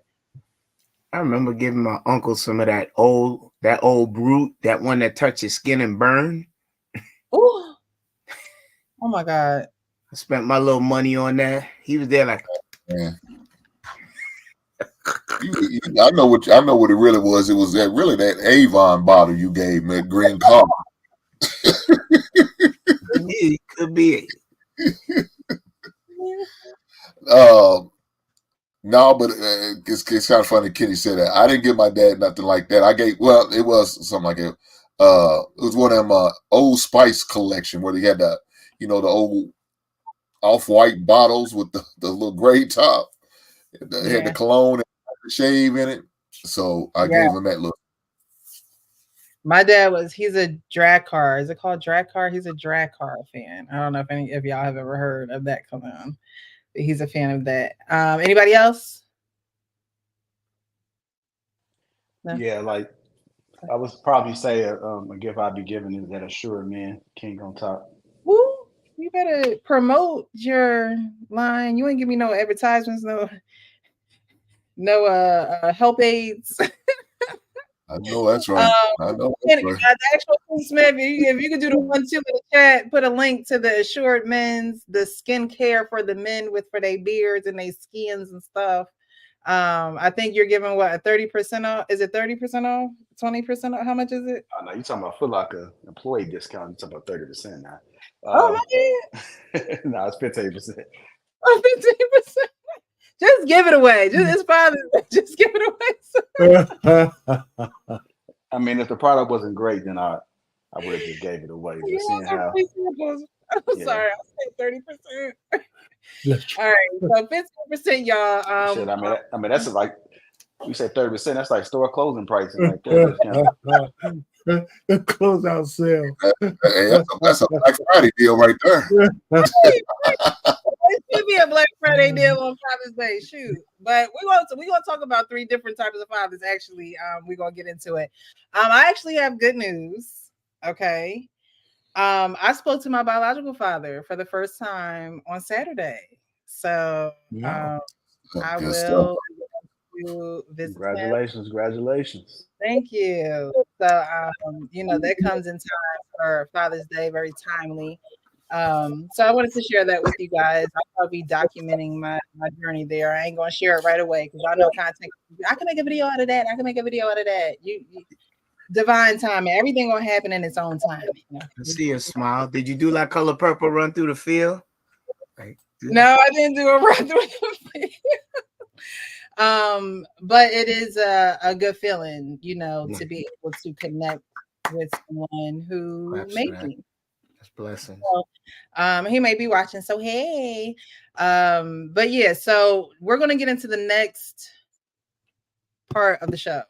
3 different types of fathers. There's a father who wants to be there, but he only wants to be there from like 12 and up. And I think our Pain talked about your dad being there at a certain time.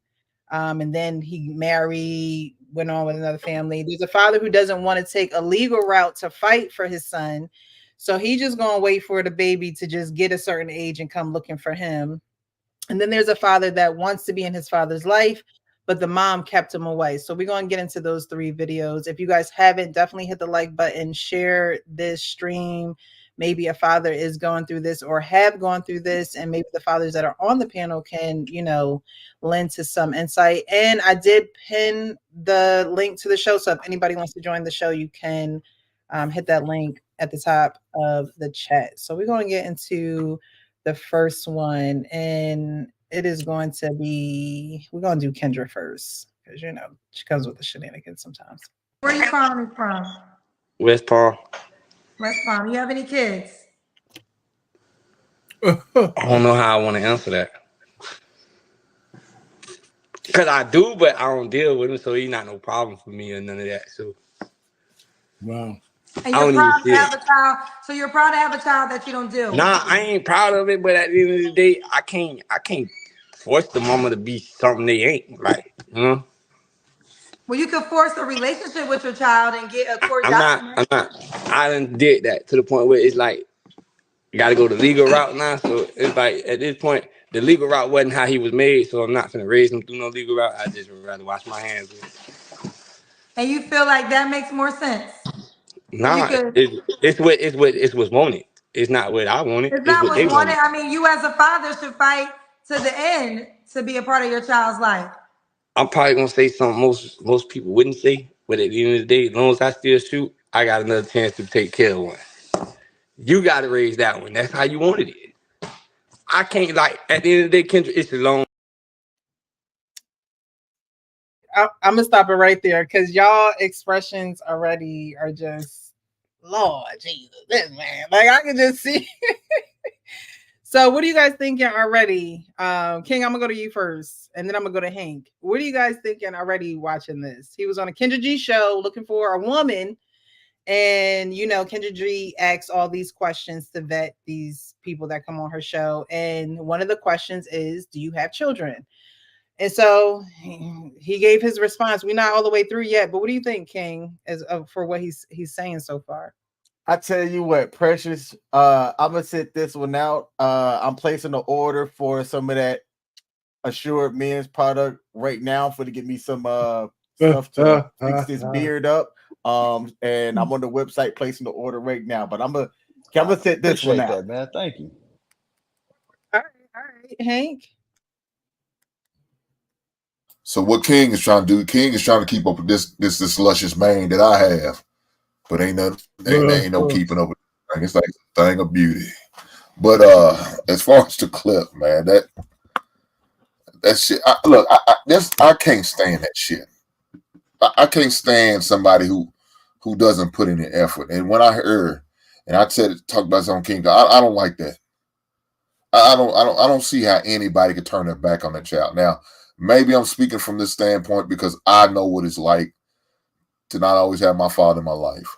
And I know that sick feeling that I had on a regular basis of sitting on porch, sitting in the living room, waiting in the bedroom for him to come pick me up, and he don't show. And that's something I said I would never put my daughter through or my son through. Mm-hmm. And oh man, and to see stuff like this, it makes the good fathers look bad, because there's a lot of great fathers out there doing what they need to do as fathers, as role models, as stepfathers, you know what I'm saying, bonus kids and all that good stuff, doing what they need to do. But then you have these few deadbeats like this dude who makes us look like all of us ain't like that. And it's farthest from the truth I've ever heard. But you have people who say that and think that way and have that mindset because of a few bad apples, man. And so seeing shit like this, it sickens me. Yeah, yeah. He might be doing that child a favor for real, because he don't sound like he cares at all.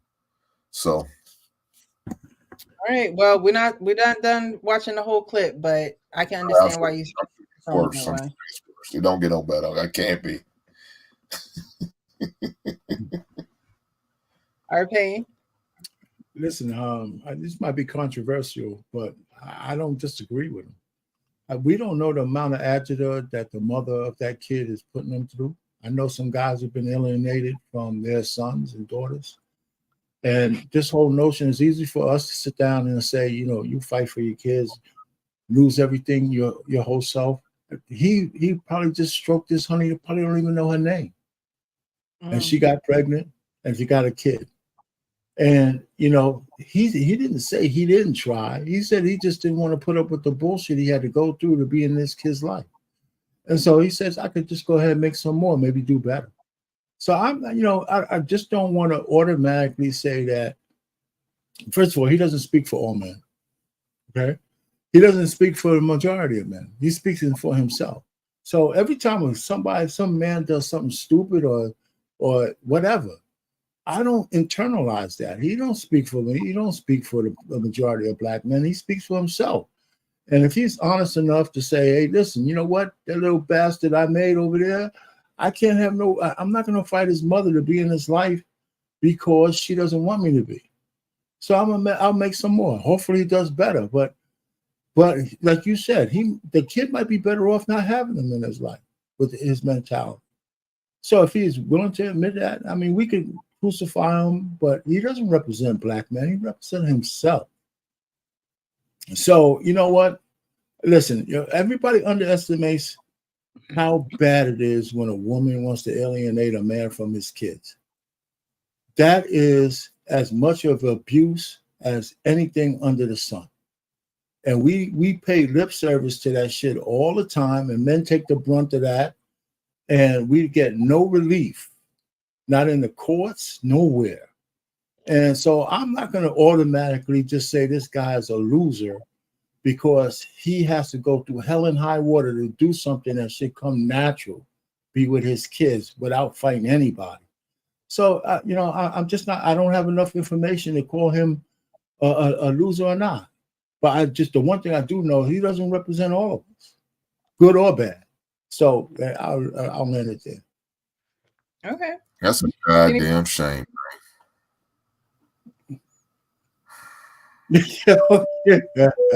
Arpain Airlines, you are clear for landing. We could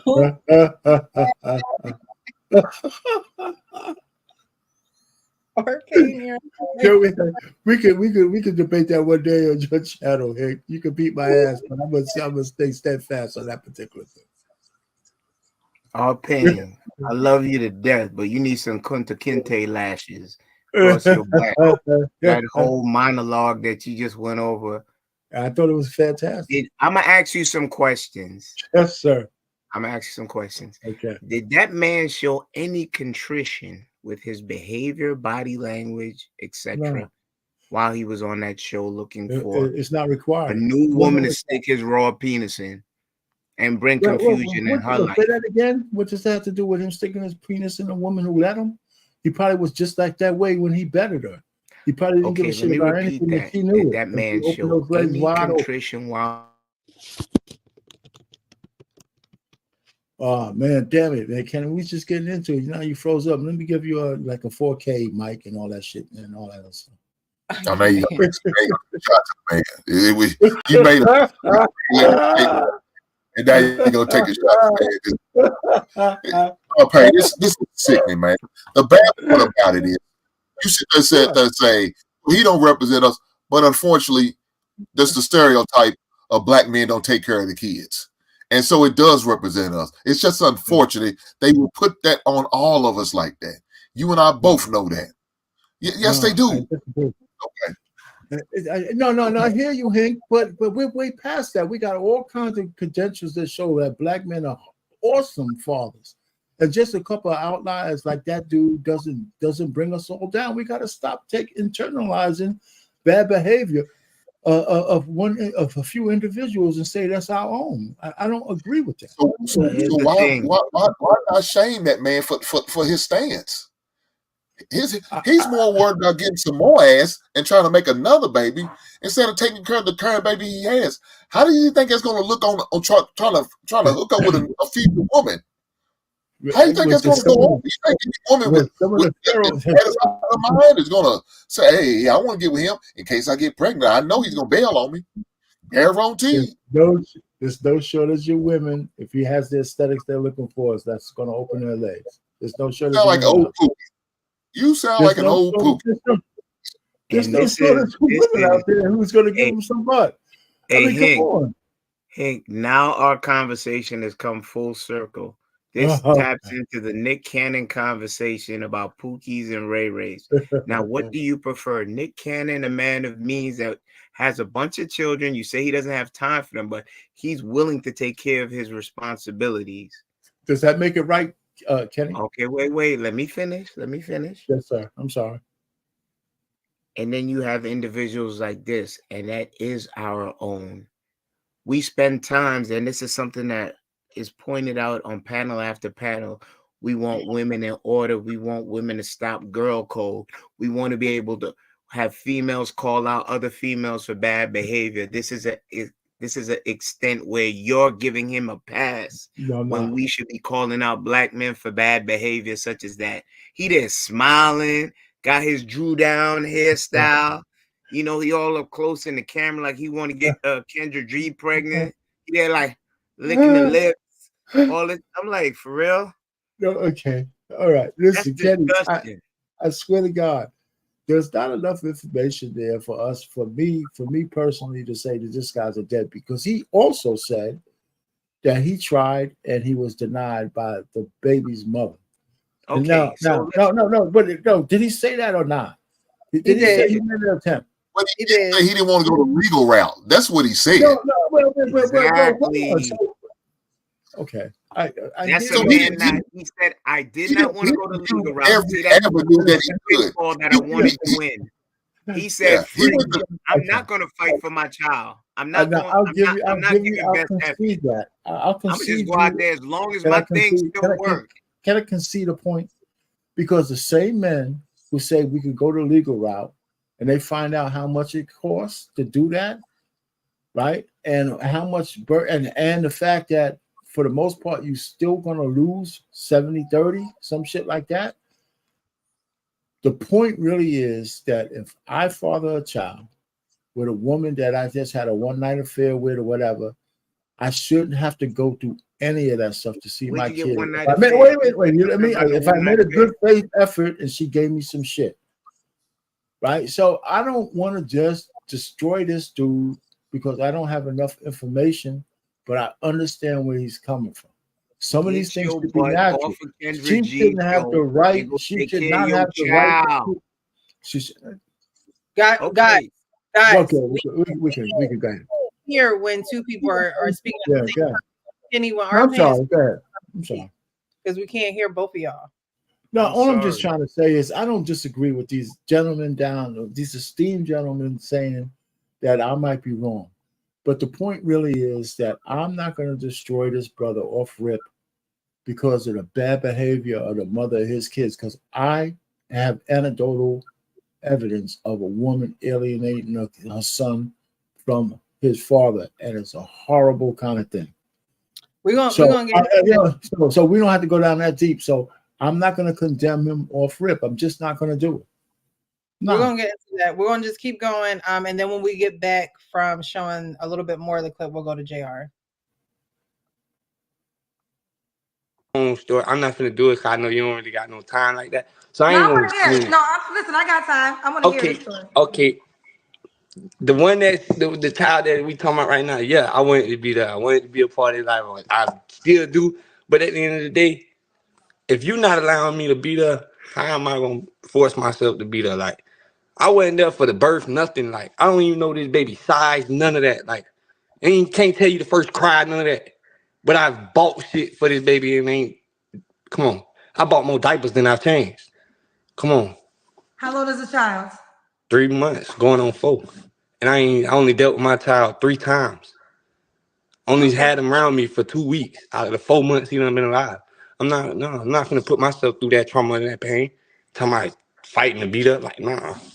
I'd rather just go ahead and get my rights away and make another one that I can be there happily for, with no problems, no issues.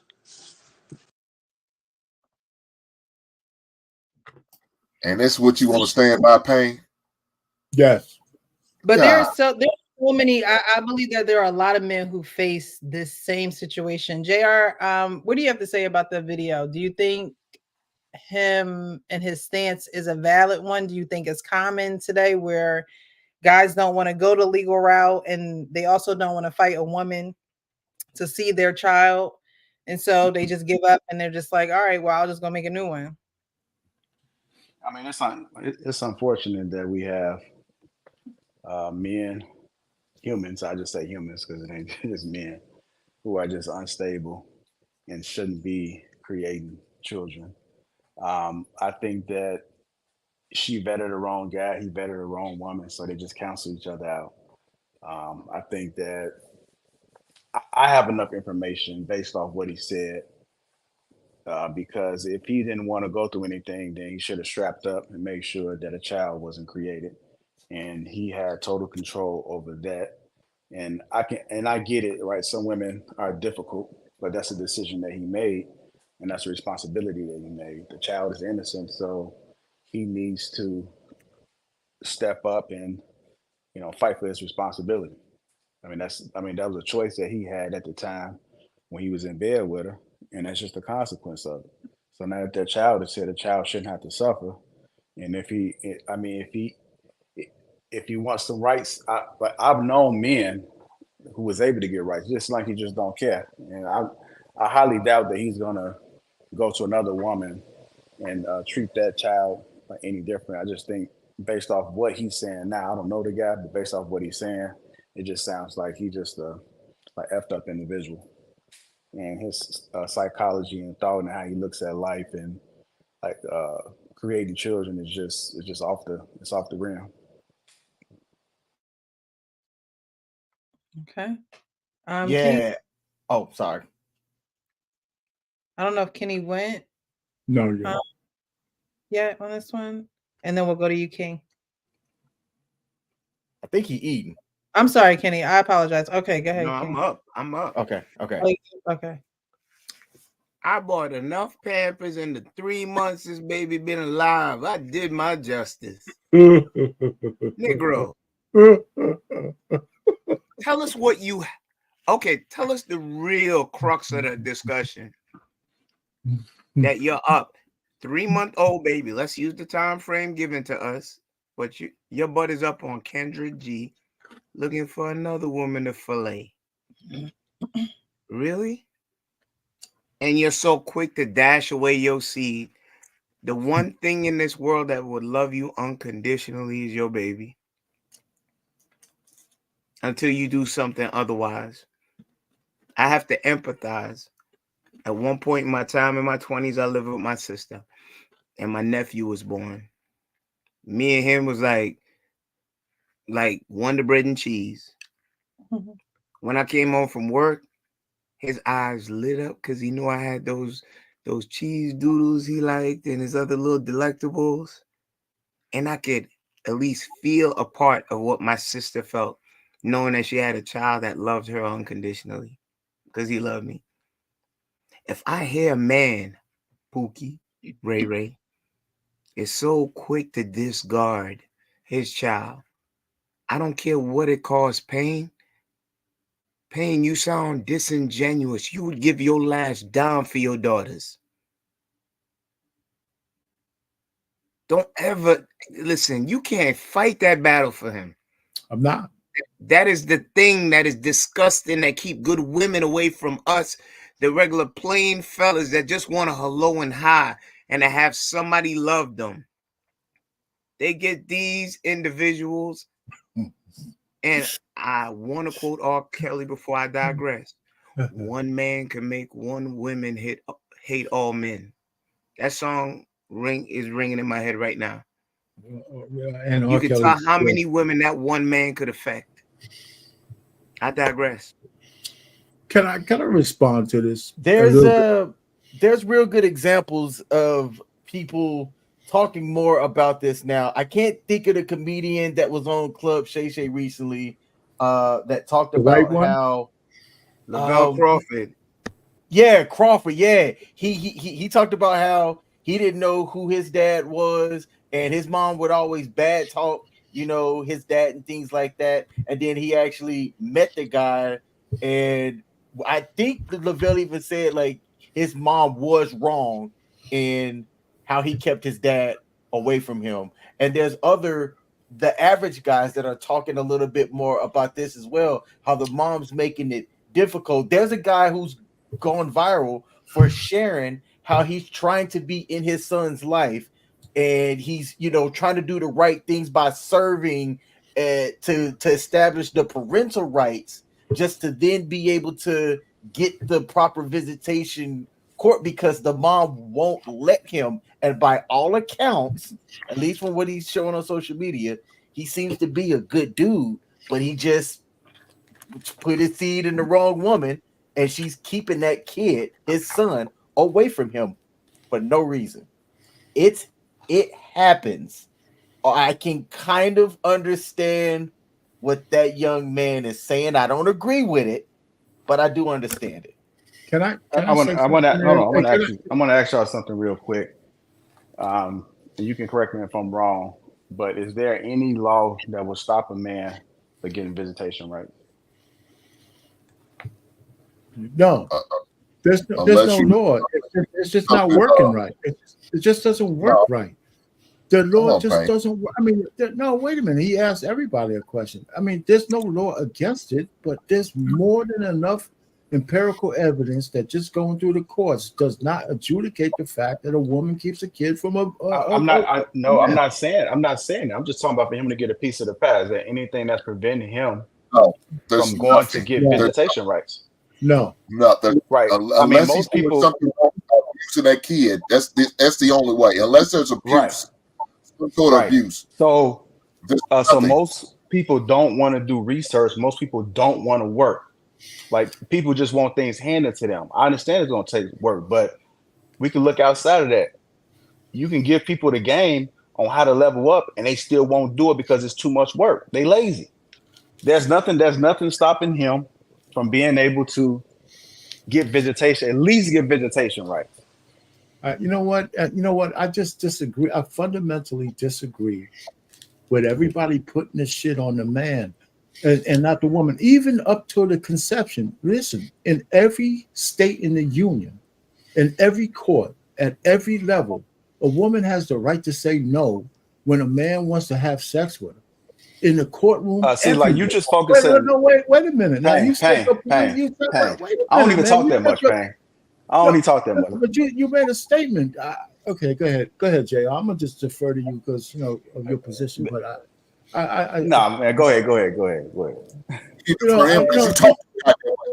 I just defer. I'm getting my ass kicked for deferring and everything. All right. So all I'm just trying to say. There's no attack.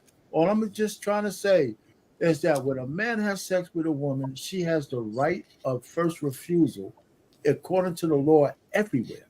So just to say that he's a deadbeat by sticking his Johnson in a woman, men have an imperative. She let him do it, and he should be responsible for the kid afterwards.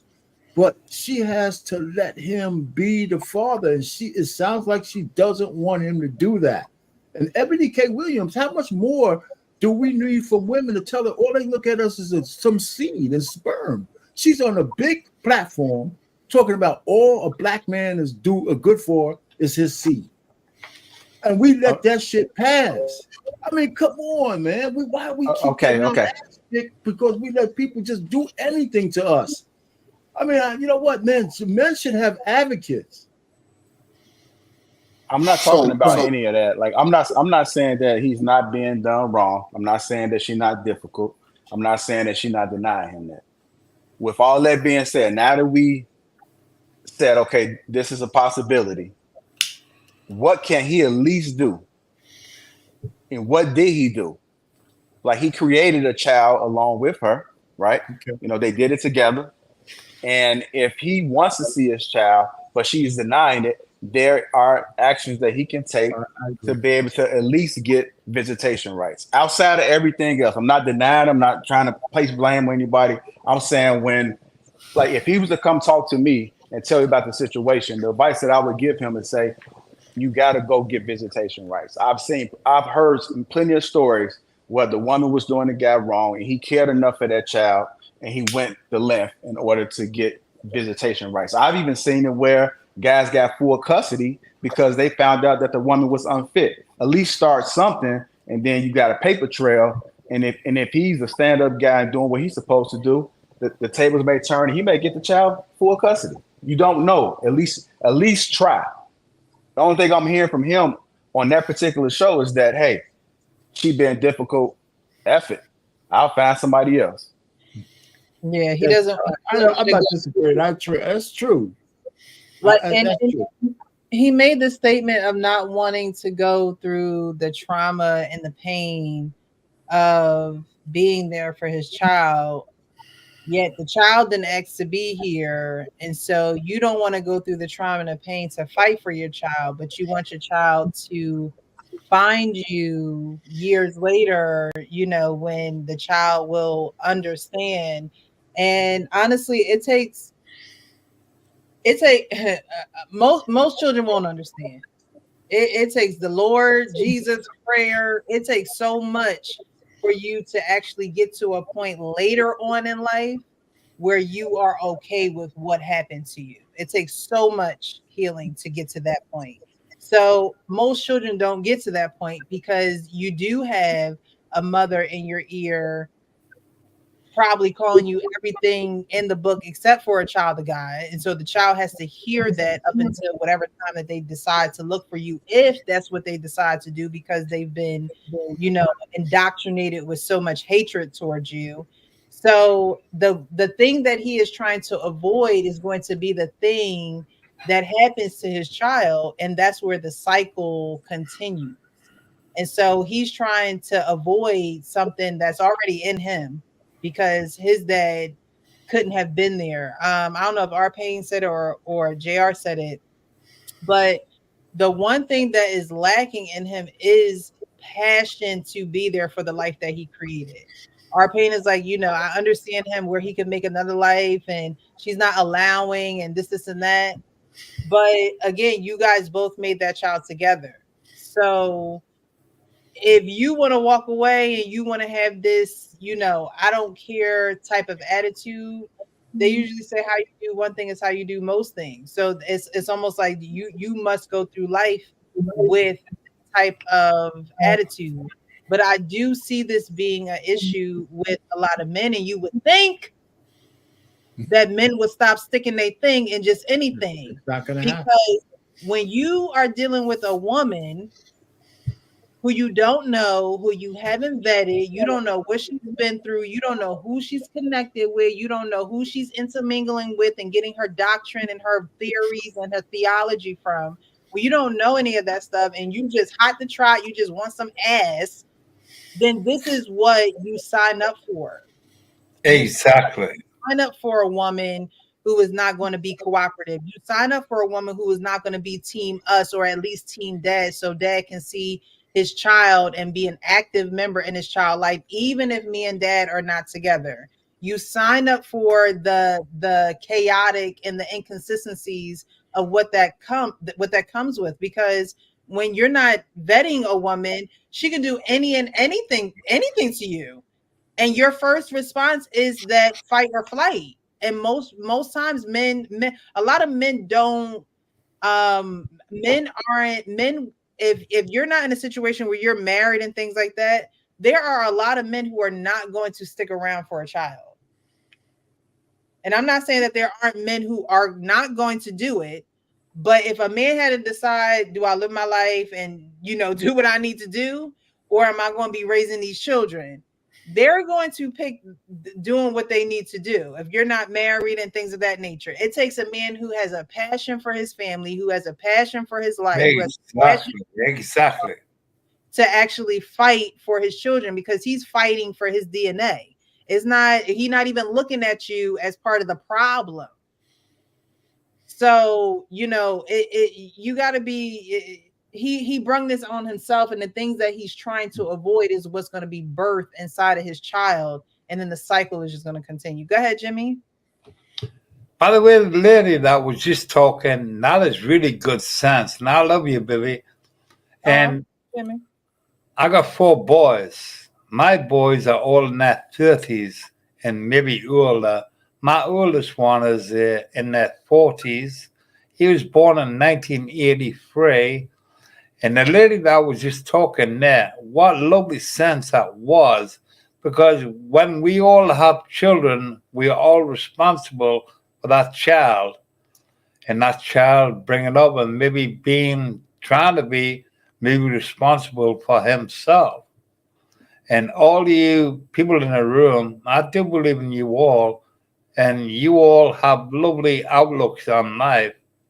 And maybe the people in the world today is not the world we used to know like yesterday. That guy with the gray hair, with the gray hair and the glasses on, I love you, son. You know why? Because the world is not innocent like it used to be in the 1970s. And the guy with the spectacles on with the beard, I love you, son. You know why? Because you're in my ears and I respect you. And the younger folk of today do not respect the older gentlemen of yesterday. And the guy with the blue hoodie on, I love you, son. And I love you and I respect you for being an older gentleman.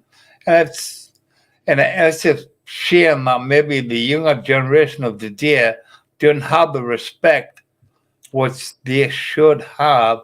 And some people, like that lady, that's just maybe give the talk, and children and kids and things like this. That was a lovely thing in what you said. And that's all. I'm just sitting here, and I do apologize for being a little drunk. I love you, darling. Thank you, Jimmy. We appreciate you. Thank you very I much. take care, my baby. I love you all more than you love me. Okay, Jimmy. Thanks so much for tuning in. All right, so we're going to keep going on with this. Precious, can I just say one thing to them? By the way, my older gentleman who's in his 60s, I'm in my 60s too. I'm 61. Can you And see the massive disrespect that I'm getting up here for an old guy, man? They're kicking my ass all over the place. Some of it's deserved, but most of it is not. But anyway, listen, Precious, what you said, I don't disagree with. But one of the things I think we keep messing around is that men and women have a natural nature. We do. We're not above our natural instincts. And you know what? The way men and women have been mating in the Black community in the last 10, 20 years, we're no different than animals in the field. That's why we have so many single mothers out there, so many men moving away, because people don't give a shit who they're giving babies to anymore. So just this asshole that came on Kendra G, you don't think that woman who laid down with him didn't see that he was an asshole beforehand? Of course she did. She didn't care. So this whole notion, we're trying to turn these guys into something that they ain't, and it don't work that way. That's why they tell you marry before you carry, vet a person before you have a baby. And all I'm saying is to take this dude and all of a sudden thinking he's going to be some pillar of the Black community is just absolutely absurd. And so everybody takes a responsibility for bringing a kid in this world. And guess what? She has the last time because she could put him on child support. So the government and all the people can say if they get a social security number, they can garnish his money. He could go to jail. It's not like he's getting away scot-free.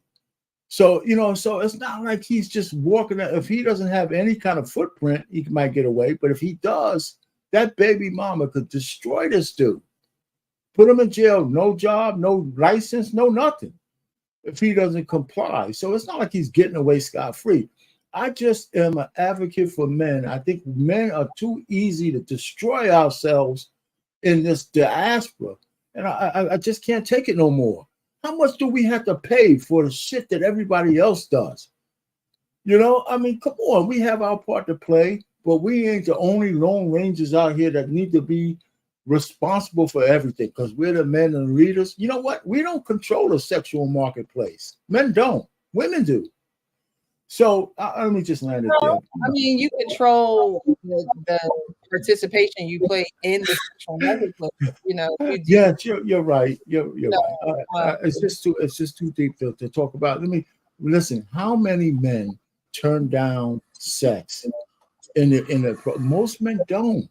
No matter what, men take sex from women any way y'all give it. It's only a few concerning men.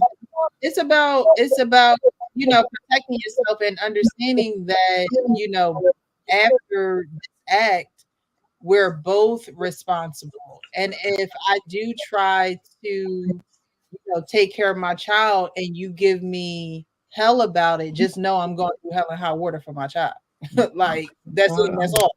But there are men who hell and high water for their DNA. Their DNA is not really worth anything, and that's how I see it. Your DNA must not be worth anything. It's trash. You have trash DNA if you don't feel like you should fight for your children. And that trash DNA is going to continue to be, put into a cycle until somebody breaks that cycle. And unfortunately, there are men that are producing children that will continue to have this in their blood because someone is not saying this is going to stop with me, not going to allow a woman to come in between something that I created. And I know it's easier said than done because believe me, I know how vindictive, evil, disgusting, vile, I know how women can be, but that's all more reason for men to value their sperm, their DNA, what they're going to produce in this world. So part of the problem is, Payne, you too goddamn old to sound this goddamn foolish, man. I can't believe this bullshit, dog. This is crazy. Well, I can't stand men who make excuses. And what makes it even worse, men who make excuses for these other men who make excuses. That shit sickens me. You a goddamn weak ass man if you're gonna sit there and make some goddamn excuses about not taking care of your goddamn kids. Cause you too tired, cause you don't want to have a disagreement with the woman. Not that you went in there illegally expended all your savings of your 401k and your 457 in order to get some type of custody. You're not even trying to get visitation. And your only gripe is I bought 3 packs of Pampers in the past 3 months. You a weak motherfucking man. Matter of fact, let me stop calling you a goddamn man, because that's an insult to me and every other real one out there. This is a goddamn shame, man, that we got dudes like it. And Payne, you keep defending this bullshit. That's some bullshit, Payne. Why you doing this? I don't believe in making excuses for no man, man. No excuses. None. That's why we the way we in our situation now. Because we always looking to make excuses. I don't give a damn if it's a man or woman. You ain't shit. That man ain't shit. And he came up with every excuse in the book why he wasn't shit. Talking about, I'm ready to sign my rights over. Dude, you're not even trying to fight. But you ready to go down there and sign some legal documents. How about you go down and sign some paperwork in order to retain a goddamn lawyer? Or maybe, just maybe, if you got some people in your community, they might have some advocacy programs to try to help you. But I bet he's too goddamn lazy to get off his ass playing PlayStation all goddamn day. He don't even want to do that shit. He don't want to do a goddamn thing, but sit on his ass, smoke weed, and try to get some pussy. And then he wants to get with this weak motherfucker. She deserved to get knocked up and get in the same goddamn situation. The dude's a goddamn loser, and it's a shameful man. And Payne, I'm disappointed that you defending this motherfucker like he's your grandson. Now, if this man was doing it, you'd be ready to knock him off. I'm not Come on, Payne. I just don't agree with men putting all the blame on other men. I'm just tired of it. I can see. I just can't see us standing up here destroying each other because this one asshole. Like I said before, I don't see him representing us. I don't. I don't look at that guy as representing. There's men like that, and this woman gave him some box, raw, her choice, her body, her choice, and he got her knocked up. Now we want him to turn into some kind of angel of mercy. I mean, these guys shouldn't have got no sex in the first place. So what I'm just trying to say is, listen, y'all can kick my ass all y'all want and all that stuff. And we will. Yeah, but y'all would be wrong. How so? You are trying to coddle this man for his decision. I am not. I don't see it that way. I don't. I just don't see it that way. If that man got a hold of your daughter like that, you've been okay with that. No, but listen, my daughters wouldn't be fucking messing around with a guy like that. Because I'm not messing around. My daughters wouldn't have sex with a dude like that. It's a one night stand. You never know. No, listen, my daughters are grown women now. I got them from 0 to where they are on their own, and they ain't coming with me no fucking baby mamas or nothing. So I did something right. You don't think they got it? Let's not put his daughters into the equation. They're grown women now. They do something stupid on their own. Listen, I don't agree with you guys. The woman gave this asshole. You think he wasn't an asshole until after he got pussy? The guy was just an like asshole women, going certain in. men. I mean, wait, to answer your on. question, please. Allow time for your question to be answered. Yes, sir. Just like certain women, certain men really hide their true intentions. That guy, very well. Who he was. You're not even trying to hear. You're just trying to let the moon he shine. looked like Don Quixote and shit going in. Come on, he was an asshole going in. He's an asshole now. Okay, so let me broach it again. Would you agree or disagree with me that some men like women wear a false face and they know how to keep it for a long time? Yes, I would agree with that. I wouldn't count that guy as one. Wait. Being that you agree with that, we can parse it out real quick. Yes, sir. He knows what he was doing. You knew sweet talking guys in your day, Shy Brother, that go up there and sing on the mic. Nights like this, I wish. Get the girl, one dime, sell them the whole imagery, awaken their love, get them pregnant, and then go on Kendrick G talking about I want another one. Let's discard this kid. Let me get a do-over.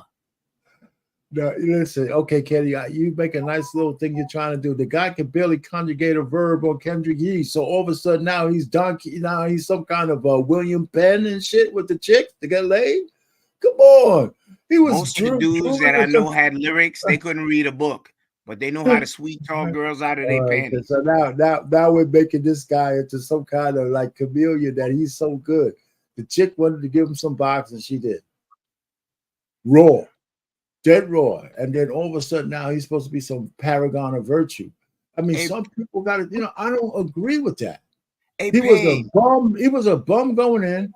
He's a bum now, and we're trying to put some kind of label on him like he was supposed to be some upstanding man. He's not supposed to have a kid because he wasn't supposed to have a box raw with a chick in the first place. Hey Hank, couldn't that have been you? Didn't we have like 2 episodes ago? Before you met your wife, you said you was raw dogging something, and you said you was holding your breath. Wait, hold on, I'm gonna hold you to what you said. I have a good memory. Didn't you say before you got married? He was like that dude, Hank. Go there. Hank, watch this. Hank, you was here. Didn't you say before you met your wife, you was raw dogging? You was out there on them streets. You look just like the dude on Kendrick G, Hank. Yeah, that was you going in? No, I'm talking you, Mr. Payne. He's talking to you. Didn't you tell us you was raw dogging and then you was holding your breath praying that girl wasn't pregnant? I've had those. I had that instance. Yes, that's why I know about it. That's why when I tell young guys, don't do it because you don't know. Old ass poop. That's what You are, That's Payne. right. You are old ass. Yeah, I mean, okay, any man on this stage, I dare you to tell me you didn't do that. So stop. So wait. Stop. You won't wallow in your shame, but you want us to wallow in it with you. No, you know, I'm not shameful. I just went through an experience and I got lucky. You know, I mean, So come you on. sympathize- a Pookie gonna sympathize with another Pookie. Okay. Payne, this is Okay. that Okay. chance We're for you to forever, exit man. stage We're left. cutting forever, man. You know what I'm saying? I don't agree with none of you guys on this thing. And you know what? I don't. It's not like this guy's a paragon of virtue, but I just don't like all of a sudden jumping on the dude because Man, he he has, needs to be because the shamed. guy's a loser. The guy's just a loser. So, Arpane, when do you? So, he's a loser in your eyes, right? Yeah. When do you say, all right, you're a young man grown into a man who needs to handle their responsibilities? Are you saying he's a lost cause? Like after he done inserted into her, she has a child, she not trying to have, you know, the child see his or her father. Is he a lost cause now? Or how can this kid who is irresponsible be now, can he be talked to? Can he be coached? Can he be mentored? Or is he just a lost cause? Because there are a lot of men who do not want to fight, and they shouldn't have to fight. I'm gonna put that out there. They shouldn't have to fight to see their children. That's their children, right? So these women need to be coached and mentored and things of that nature as well. But for a young man who this happens to him, are we enabling behavior, or are we saying, okay, life has happened to you, wake up, it's time for you to handle your responsibilities? So I think it's a lot of enabling of that behavior, and no one really, you know, actually takes this young man underneath of his wing or whatever the case may be and mentors him and says, hey, look, life has now hit you and this child is not going to go anywhere. So, hey, look, I've been through this.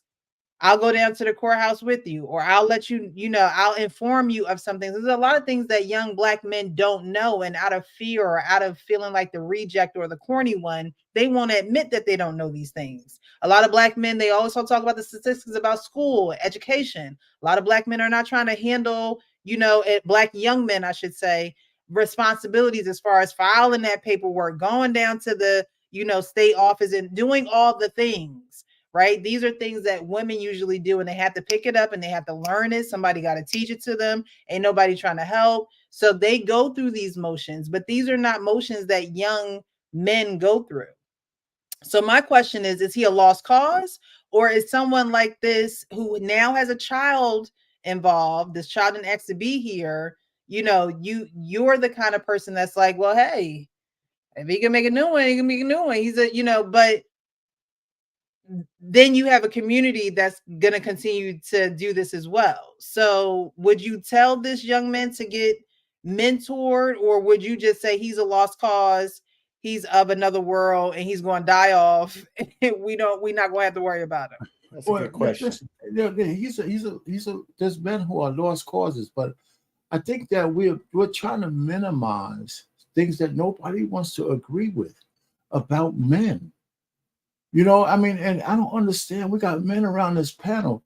We have a imperative that's constant. Men constantly, through certain ages, want sex from women. Good guys, bad guys, in between guys, Pookies, Ray-Rays, rich men. We all have an imperative to mate with women. And so the point really is that when we try to put these things like you need to have discipline and or abstinence and celibacy and all that kind of stuff, that all sounds good. But what's going on naturally out there in the real world is that, first of all, most men don't get a lot of bodies. There's some who do and there's some who don't, but most men don't, especially between 18 and 35 or 30, whatever. There's a big thing around 30-40% of men they get ignored. So when they get a chance to get sex, they're not turning it down. They're just not. They're not going to say, oh, let me wait a minute and put a condom on unless a woman requires it. right? And so guys, and a guy like him, he probably can get laid because he might have the aesthetics and all that. But going in, there's got to be discernment on both sides. But you can't sit down and say all the discernment has to be on the man's side, because the point is that, because for the most part, if women have a virtue because it's their body, their choice, men have to act right even before they can get to that point. And so when you let a guy like that into your inner sanctum, even though he should be responsible, we're talking about this guy. We just seen him talk. How responsible could anybody think this asshole would be? I mean, we see him talk, right? We see what he's saying. So for me to think that when he was in the moment with that chick he gave a baby to, that she was fooled by his aesthetic astuteness and all that shit, man, that's bullcrap. Stop. He wanted some and she wanted to give it to him, and she didn't require anything of him, right? And to say that he has his own responsibility to do it, yeah, he does. But most men take sex from women any way you give it to us. That's a natural fact. And so no, wait a minute. You guys said all kinds of shit about Arpain Airlines, you are cleared for landing. It doesn't get any better. It gets worse. You about as bad as this guy talking. Please do not mentor young men. Please do not mentor men, and you telling them this. The bird ain't on you. It's her fault. It's all her fault. No, you just I didn't say that. I'm just saying that we can't ignore the natural imperative of men. You can say all the stuff you want, man. You can say all that stuff you want. Hey, he want to do that naked head. He ain't worried about no STDs or nothing. He ain't supposed to. It's not natural for you to wear one. Hey, no, you sound I didn't say crazy. that. You said that. No, you said that because you want to hear what you want to hear. If you want to hear what you want to hear, people Go can ahead. have it both ways. Don't kill yourself out, man. Go ahead, brother. I'm gonna let you have it. I'm gonna let you have it. No, I'm done, man. I mean, because obviously you want to hear what you try to put stuff on me that I'm not saying. I hear what all this stuff that you guys are talking about. Look at this dude, man. Look at him. He got laid because the woman wanted to give him some box. She didn't care how he was coming. So you gonna let the lesser value control your movements and No, everything. you're the guys who made this. You're the guys who made him represent. I'm not talking. Just at ease, soldier. I'm not talking about you no more. I'm off you. I'm talking to the men out here. Please, fellas, do not do some stupid shit like this deadbeat motherfucking man right here. It's a bad decision. First of all, you shouldn't be going on naked head anyway. Don't be trying to pull out game. That's not the go-to move. Wear a condom. STDs out here. For a woman gonna let you go on a naked head probably on the first 1 or 2 nights, more than likely she's probably carrying some shit that penicillin can't cure. Okay. But you got individuals who say, well, what's gonna happen if he does test positive for some shit he wish he never had? Then what? Whose fault is that? Oh, it's still gonna be hers? No, it's gonna be on you because you was willing to put your shit in that naked head footy because you want to feel all the juices. You wanted to feel everything she has to offer, and now she gave you everything she has to offer, and it's not a child. Bullshit. There's no way I'm gonna put my hands in a woman's hands. I know the woman who's a lesser sex who's beneath me. Hell no, I believe in hierarchy, and I am the hierarchy.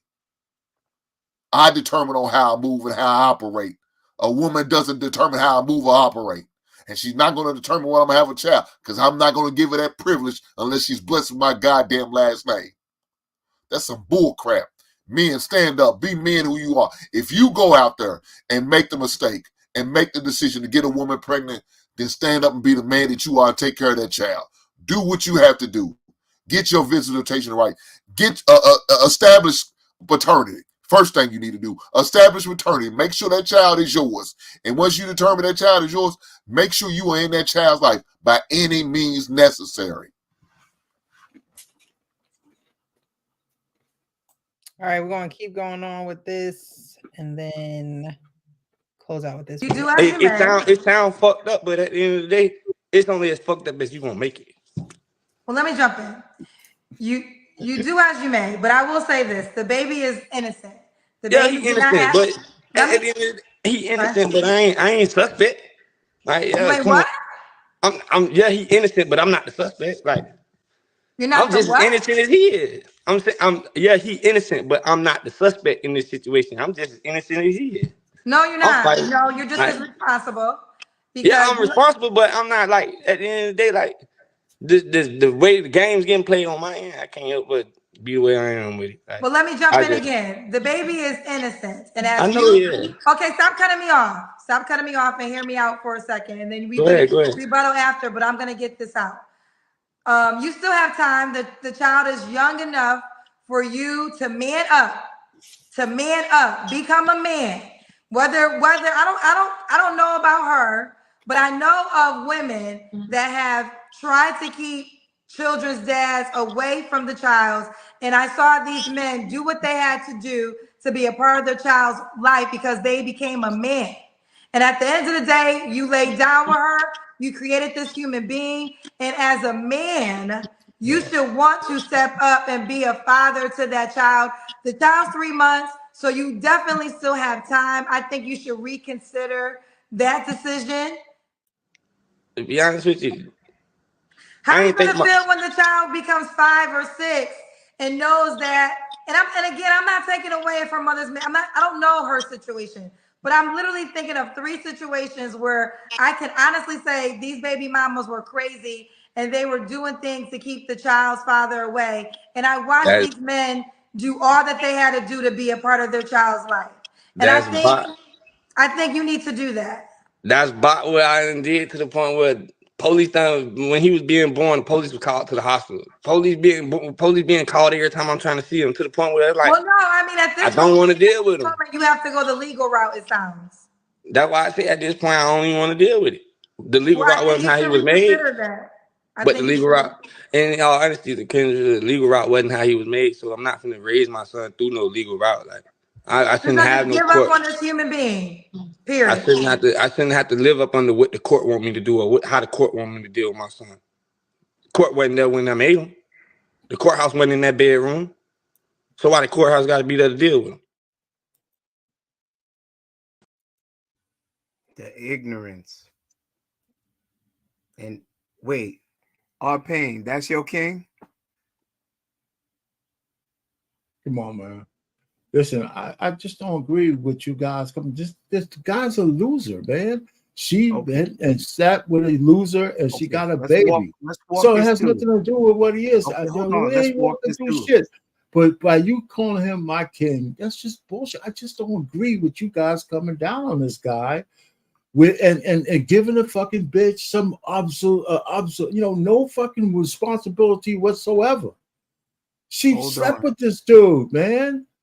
Stop. Wait. Let's just say, listen, the guy said that what he said. Wait, R-Pain, you can't go too far. Let's have a discussion. Let's eat it. But you shouldn't start out by saying he's my king, though. Hold on. So you took offense? You took offense to that? Yeah, I took offense to that. I'm sorry if I hurt your feelings, R-Pain. You didn't hurt my feelings. I just took offense to that. I just don't agree. Okay, I apologize, R-Pain. Okay, so let's parse it out. Let's eat this cow together. His behavior. Kendra, as much as I dislike her banter, she was giving him some gems. The only thing he cared to do was to see how he looked in the mirror and was adjusting his hat. Then he came with the ignorant statements to follow up. I don't want to have to at least do anything with the court because we did it in the bedroom together. We can't speak for if the woman was toxic, played a part in him running away from her. We can only go off of the behavior he shows. And we all know communication is 90% body language, 10% what you say. And if you made that cake, it wouldn't taste real good with the information that he provided us that we can go off of and make a summation. Yeah. He is us. No, he's not. Wait. Hear me out. He's you. Let me tell you why he is us. No, he's you. Because he's not me. You said no. You don't want to hear. No. I don't agree with you. When you say us, who are you talking about? Okay, you have to let it. You have to let it. Okay, go ahead. Let it marinate. Because you're here actually advocating No, I'm not. for him despite his No, I'm not. behavior. You No, I'm pointed not. out one thing, that you were not happy with his behavior, but you said these B words, which is derogatory, these so and so's, I could take that back. they should not be let off the hook either. We can only go off the information that we have. And the information that we have shows he's a poor representation of the brotherhood, and we supposed to hold him accountable. Listen, until we find other information that proves the female within this union was not moving right. I digress. Yeah, no, I hear what you're saying. And listen, he shouldn't have got any in the first place. That's what I'm saying. He shouldn't have been able to raw dog her in the first place. And that's number one. That's number two. And number three, if you don't believe that she called the police on him for trying to see his kid, that's number four. That's number three. So maybe he's lying, maybe he's not. Right? So, the fact is that the guy was a deadbeat going in. For us to try to put some kind of, he represents the black race and all black men, the guy is what he is. Wait, who said that? Wait, no. What that's not fair. What do you mean that's not fair? You just said he represents us. I don't see him as that. You said all black men. So what you said he represents us, right? Did you say that? He does. Yes, he does. No, yes, he does. I disagree with that. I fundamentally disagree that every bad behaving black man represents all of us. I don't agree with that. You don't see what you're doing when you finish that sentence. No, you good, tell me bad, what I'm or doing. Indifferent. He is part of us. We have good brothers. No, we have bad brothers. I disagree with us accepting that premise. It's a stupid premise. Every bad acting black person doesn't represent all of us. They don't. They represent themselves. Okay. That's why we're giving credence to the fact that a policeman can shoot us because he got a lot of black criminals in the back of his car. I don't agree with that. Move the goalposts. No, but you can't make a premise that guy. First of all, half the black people out here don't even think he's black because he's light skinned. So we got the colorism thing too. So the whole fact is, I'm not moving the goalpost. When you make statements that he represents all of us, I disagree with that. I don't agree with that. I don't agree that the scum of the earth represents all of us. I don't. There's bad actors in every race, and we shouldn't be internalizing just because his skin might have some hue to it that he represents us. I just disagree with the premise. I'm confused. I'm more so bewildered. No, you're not confused. You hear what I'm saying? Do bad things.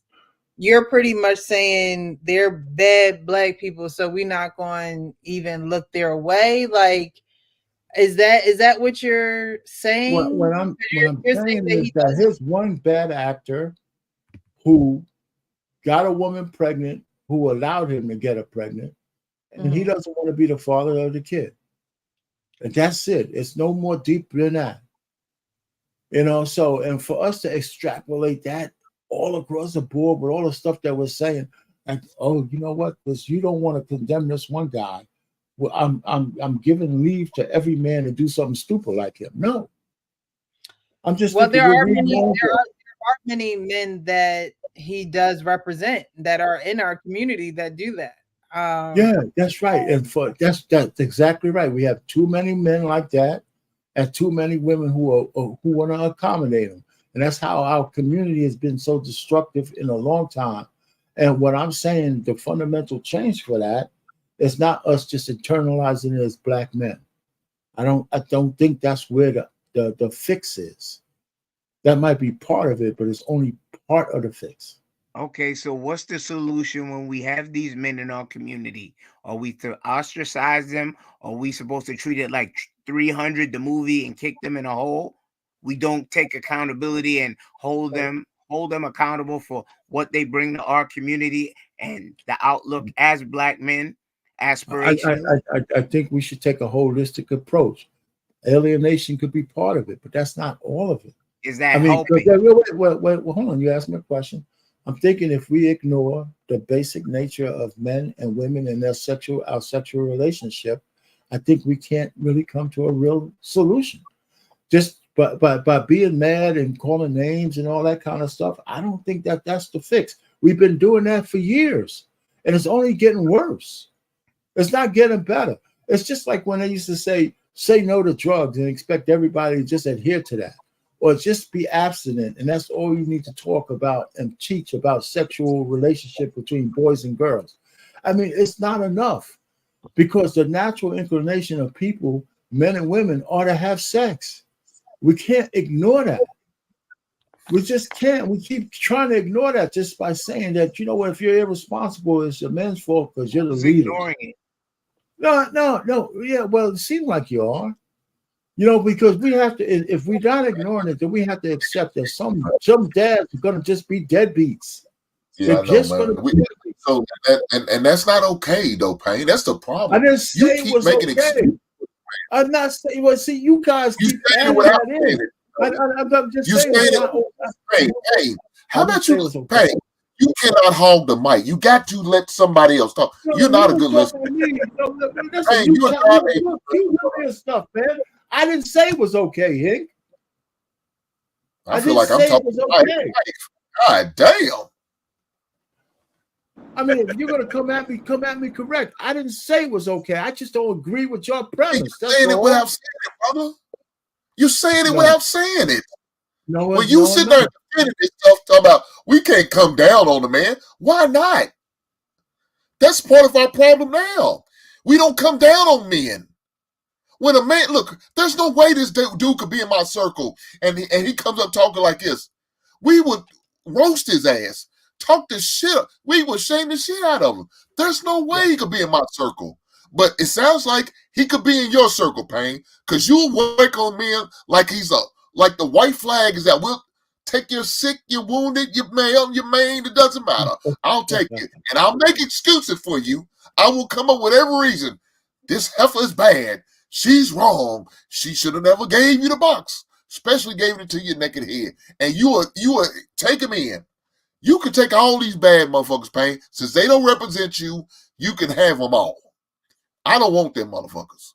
I don't believe in making excuses. I don't believe men in making excuses. I would never allow my son to do that, or nephews, or any of his teammates, or fellow friends. I wouldn't let my boys make excuses. Dog, you better than that. You need to go on over to the Payne camp. They accept excuse makers over there. Over in the Hink camp, we don't do that here.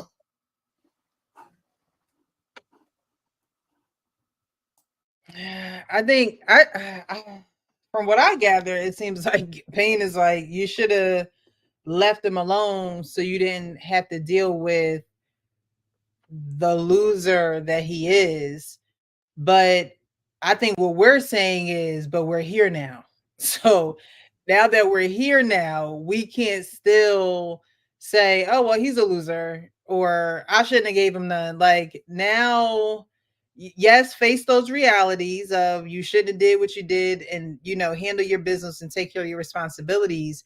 But most times all of that responsibility does fall on the woman. And in this case, you know, he's tried, she has fought against him, which is not right either. Everybody has to take their fair share of accountability in the situation. But more times than not, because men don't want to go through all of the legalities or the paperwork and things like that, they end up in situations like that man on Kendra G. It's just funny how some people come on there for a companion or a future husband or wife or just a dating partner, and you hear a lot about their personal lives more so than you do about them being single. And then, you know, you hear probably some of the reasons why they are single. So I am going to transition on to this next video because This one, this one, this guy, he's a young guy. He is a new father, and he is struggling with knowing when is the best time to be involved in his child's life. So we're gonna bring this one up here, and then we'll go to JR first to discuss this one. What do you want? Tell me what you want with your son. I mean, I don't necessarily have any expectations for him outside of, you know, raising him to be a good person. I feel that at this point in his life, she does that best. And when he gets older, he's going to need guidance. And at that point, that would be when I step in as a dad. And What age are you thinking that is good for him? I don't know, probably around middle school, high school. Mm-hmm. What do you think of that? Your son needs you every day. It's the day-to-day things now that will allow for those things to be possible. I was taught and raised to believe that, like, raising a kid at this age is the woman's domain. So Can you say something about that? my parents, they separated when I was 12 years old. I had a strong relationship with my father as a kid than I did with my mom. When, you know, they separated and, you know, he went his own way. I was in middle school and, you know, he wasn't around. I navigated the world on my own in a sense because there were certain things that I couldn't speak to my mom about. So I see that the father's, I guess, time to shine is at that age because that's the age I was where I felt I needed that guidance. I see. So that's why you're focusing on that age. Yeah, so I'm not saying So that maybe like you're kind of taking for granted the early years. I want to be a dad that is present, and I don't really know how much impact I'm having or not having right now Yeah, because I'm not around him enough to really know. right. Well, we have to stop, but let's stay with this. I'm looking forward to seeing how this plays out. Okay. Do you want to try to stay with us a couple of days? That sounds like a good idea. Yeah. To, Okay. Yeah. Yeah. So I wanted to play that one because this is a man. So the first is a father who, you know, we just watched who doesn't really want to fight to be in his child's life. Now, you know, they're sitting down with the therapist. This is that therapy show. I forget exactly what it's called, but it's like therapy on HBO or HBO Max or something like that. And they're sitting down and he's talking about his experience of being a father. And as he's talking about his experience of being a father, he goes back and, you know, recalls how his father, his mother and father separated at 12. And he believes that he should really be involved in his child's life around 12, 13. But there's a direct correlation between his mother and father separating and him now being a father and wanting to go full force at the age of 12 or 13, not realizing how important just his mere presence is in those earlier years. So I want you guys to talk about that. JR, can you speak on that? Yeah, can you hear me okay? Yeah. Is that like Okay. a common feeling for men to kind of want to insert themselves a little later just because child rearing is society sees it as a woman's job? Like, is that normal what he's saying? And you Well, know, like it's not normal to me. I mean, I was taught that the father should be there like from day one. You know, especially it's a boy, right? You got a son, right? I believe they were saying he. I believe so. I would have to go back and listen a little bit though. I Okay. think so. Yeah. I mean, but either way, I mean, whether he got a daughter or a son, he definitely needs to be there. It sounds like he has a lot of trauma. It sounds like he's taking his pain out on his child. And then towards the end, he mentioned that he don't know if he's helping or if he's hurting the child. So to me, that sounds like you will want to be there. Then at least you can be able to measure what you're doing, and you can keep an eye on it. So he needs somebody to talk to him. Hopefully, that therapist can put some sense in him because he's talking like he just hurt. I'm not going to even talk about him like that because clearly he's gone through some pain, but he needs to process that through And if anybody is watching this in this corner, they need to tell him that he's not going about this the right way, in my opinion. I am curious to hear what everybody else has to say on it, but I think that he needs to be present from day one so he can put his stamp on his child. If I don't know the actual stats and like that, but I've heard in these conversations that we as parents have a huge impact in the early years. And so if he's talking about coming in age 7 and up, then I mean he's not going to have no type of imprint on his child. So I think you need to start early, start putting some good habits in him, and then carry on that way. I just think he needs to get some help, and it seems like he's doing that, and hopefully that the help that he's getting will change the outlook on being a parent. Yeah, I definitely agree with that. The one thing that he does have in his favor that I like seeing in this video is that they are in front of this therapist and he is willing to be open and return so that they can continue to work this out. Like I was saying earlier, a lot of times with young Black men, it's just that they just don't know. They just don't know. And some of them won't ask for help. Some of them will ask for help. Some of them will just run away from the responsibilities because they feel like they're incapable when they really just aren't challenging themselves and they're not moving as life is moving with them. They're not moving with it and they're not learning and they're not, gaining from these experiences. So the one thing I believe he does have in his favor is that he's open to learning. And I believe he does know that this is something that's hurt him and he don't want to continue to cycle with his child. It's just gotten to a point now where they're able to sit in front of a therapist because they don't seem hostile. They don't seem like they're hostile people. I'm pretty sure the woman, his wife, is probably frustrated and things of that nature. But these are growing pains when you're with somebody and you signed up to go through these growing pains. So I'm glad she's there too. Kenny, what do you think about the situation? I think that this is the other paradigm. You could see that he's there. He may be scared, but he's willing to do whatever he needs to do to be that father, to be that centerpiece in a child's life. Now that needs to be applauded within our community. That needs to be covered, like brothers like Hank and R. Payne and JR and such.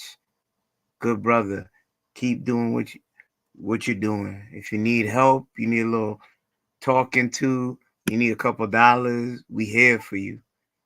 Let's see what resources we can pack together so we can make you successful, in turn making you and your child successful. Mm-hmm. That's good for me. No excuses. Roll up your sleeves. Let's get our hands dirty. Let's make sure we grow something. I digress. Thank you. Welcome to Wife School Podcast. How are you tonight, lovely? I'm doing good. How are you?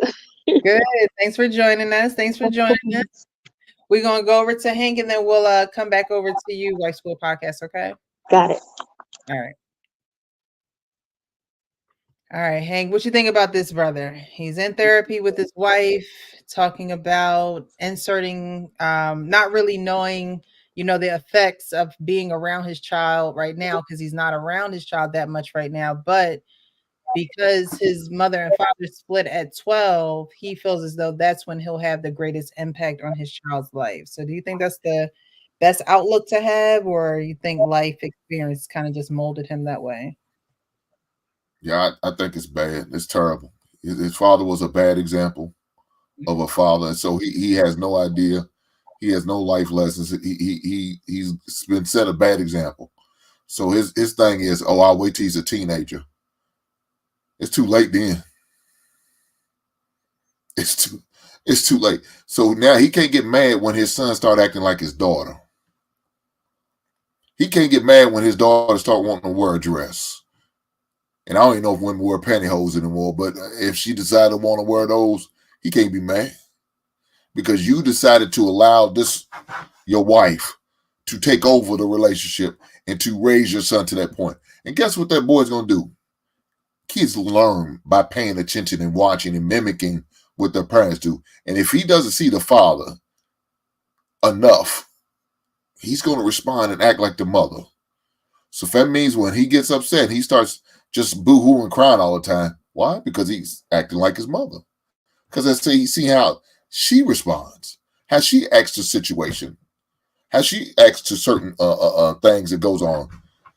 You know, when a boy takes a fall, a father's there to get up, son. You'll be fine. A mother's there to put her hand out and lift him up. A man will make him get up. A mother's going to give him a hand out, a hand up. A father's going to make him get up. That means I'm not going to put my hand out. I'm going to watch you pick yourself up, dust yourself off, and try it again. You fine. Get on that bike. Yeah. Mother may just get on one at a time. He take that boo-boo and not ever get back on that bike again. It's okay. You don't have to ride the bike if you don't want to. Bullshit. It's a life lesson in you taking a fall on that bike. You're going to take some bumps and bruises. Everything's not going to go like you think they should or want them to. You're going to take some falls. You're going to take some life lessons. It's all about how you recover, how you move past that. Mama's not always going to be around to be your safety net. Mama's not always going to be around to bail you out. How are you going to handle that as a man? You always looking for somebody to get you out of situations instead of figure shit out? No, that's not how we need to move as a man and as a young man. So situations like that, he's too far late. That boys done went through a whole lot by the age of 12. By the age of 12, he's getting ready for high school. And now his daddy just not going to step in? No. There's a lot of things and look, young boys don't have to deal with in elementary age. Morning wood, wet dreams. How to deal with and be around young ladies. What's the difference between a young lady and a young man? Why they got different equipment than what I got? All that's going to come into play. And the stuff they going to see out here now in 2024, dudes are dressing up as girl. Daddy got to explain that bullshit. Mama can't explain that. Daddy's got to explain that. Because that's a boy who's trying to be a girl. Mama don't have the equipment to explain the situation like daddy going to have to. Because he's a boy. So we're going to put all that pressure on this woman to do that? She may not be up to the task. But as a man, you have to. Because that boy's got the same thing you got. How's she going to teach him how to pee? Sit down? So for the rest of his life, he going to sit down to pee? Because that's all she know. How can she teach this boy how to pee and stand up and aim? She can't. She don't have the equipment. How's she going to teach him how to wipe his ass? She can't. We different. We can't wipe the same way. She got to wipe away from her shit. Come on now. I'm just saying, man. I'm just saying. I'll let it there. I'll pain. Take over. I know how you do. Yeah, go ahead, Arpain.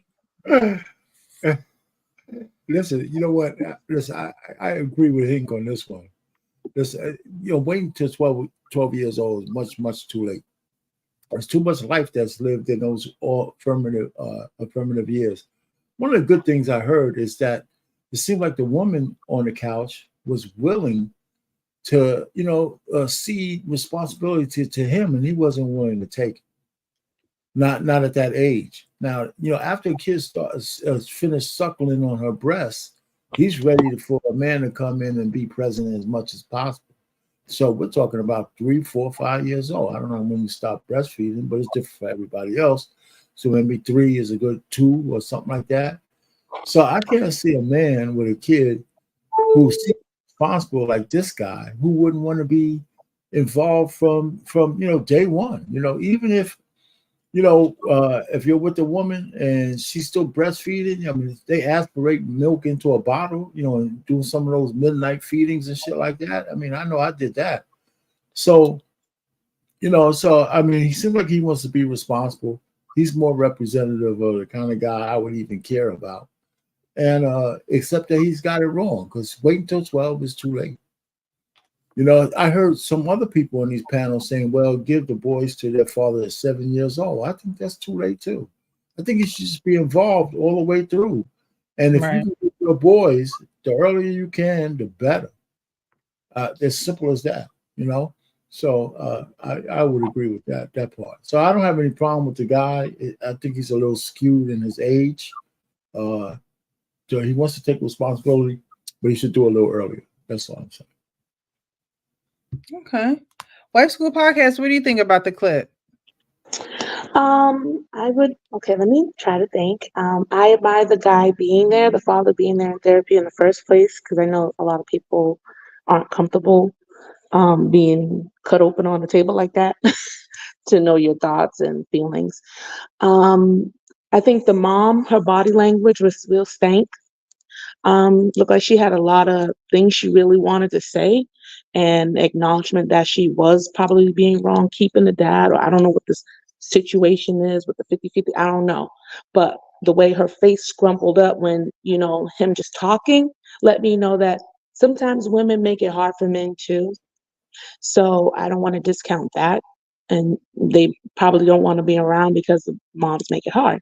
I think fathers should be there for the ideal situation is two parents supposed to be there for their child from life to death. That's how it's supposed to be.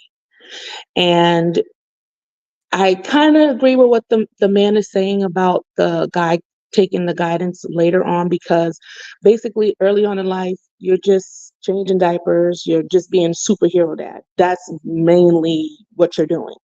You know what I'm saying? You probably teach him how to pee in a toilet. Okay, cool. That's not a detrimental life lesson. Yeah, you shouldn't sit down. Okay. But when I like what Trey Ferg said to me, because I have older boys that are in that position. Like, yeah, it's easier to take care of them now because they're just focusing on toys and milk and candy. But when that sack drop and they start getting them hormone changes and things like that, they have other issues that I can't identify with. So I can definitely understand that their father at that point can lead and guide them, because that new set of testosterone, I don't have that. So yeah, maybe it is okay for the father to come in at that time. I don't think it's going to take away from him if the mother raised the child to respect their father, no matter how, you know, consistent or inconsistent he is. Those are his actions, but a mother should always keep the respect going for the child, for their father all the time.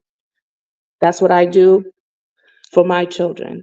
And I get them around mentors and people. That's my job, you know, to keep them like around, you know, masculine men and stuff like that. But the direction should come from their father. There just comes to a point, which is that middle school age, where he needs to step in.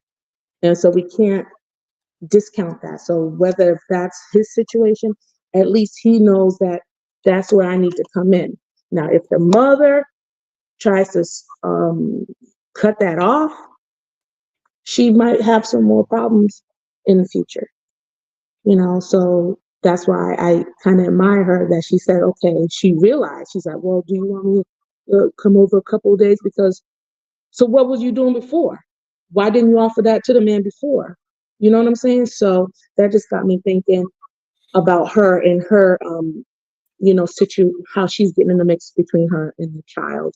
So, yeah, I'm glad she opened that door for him to be around a little bit more ahead of time, where he can get in where he can fit in before that boy turns, you know, into the middle age for school.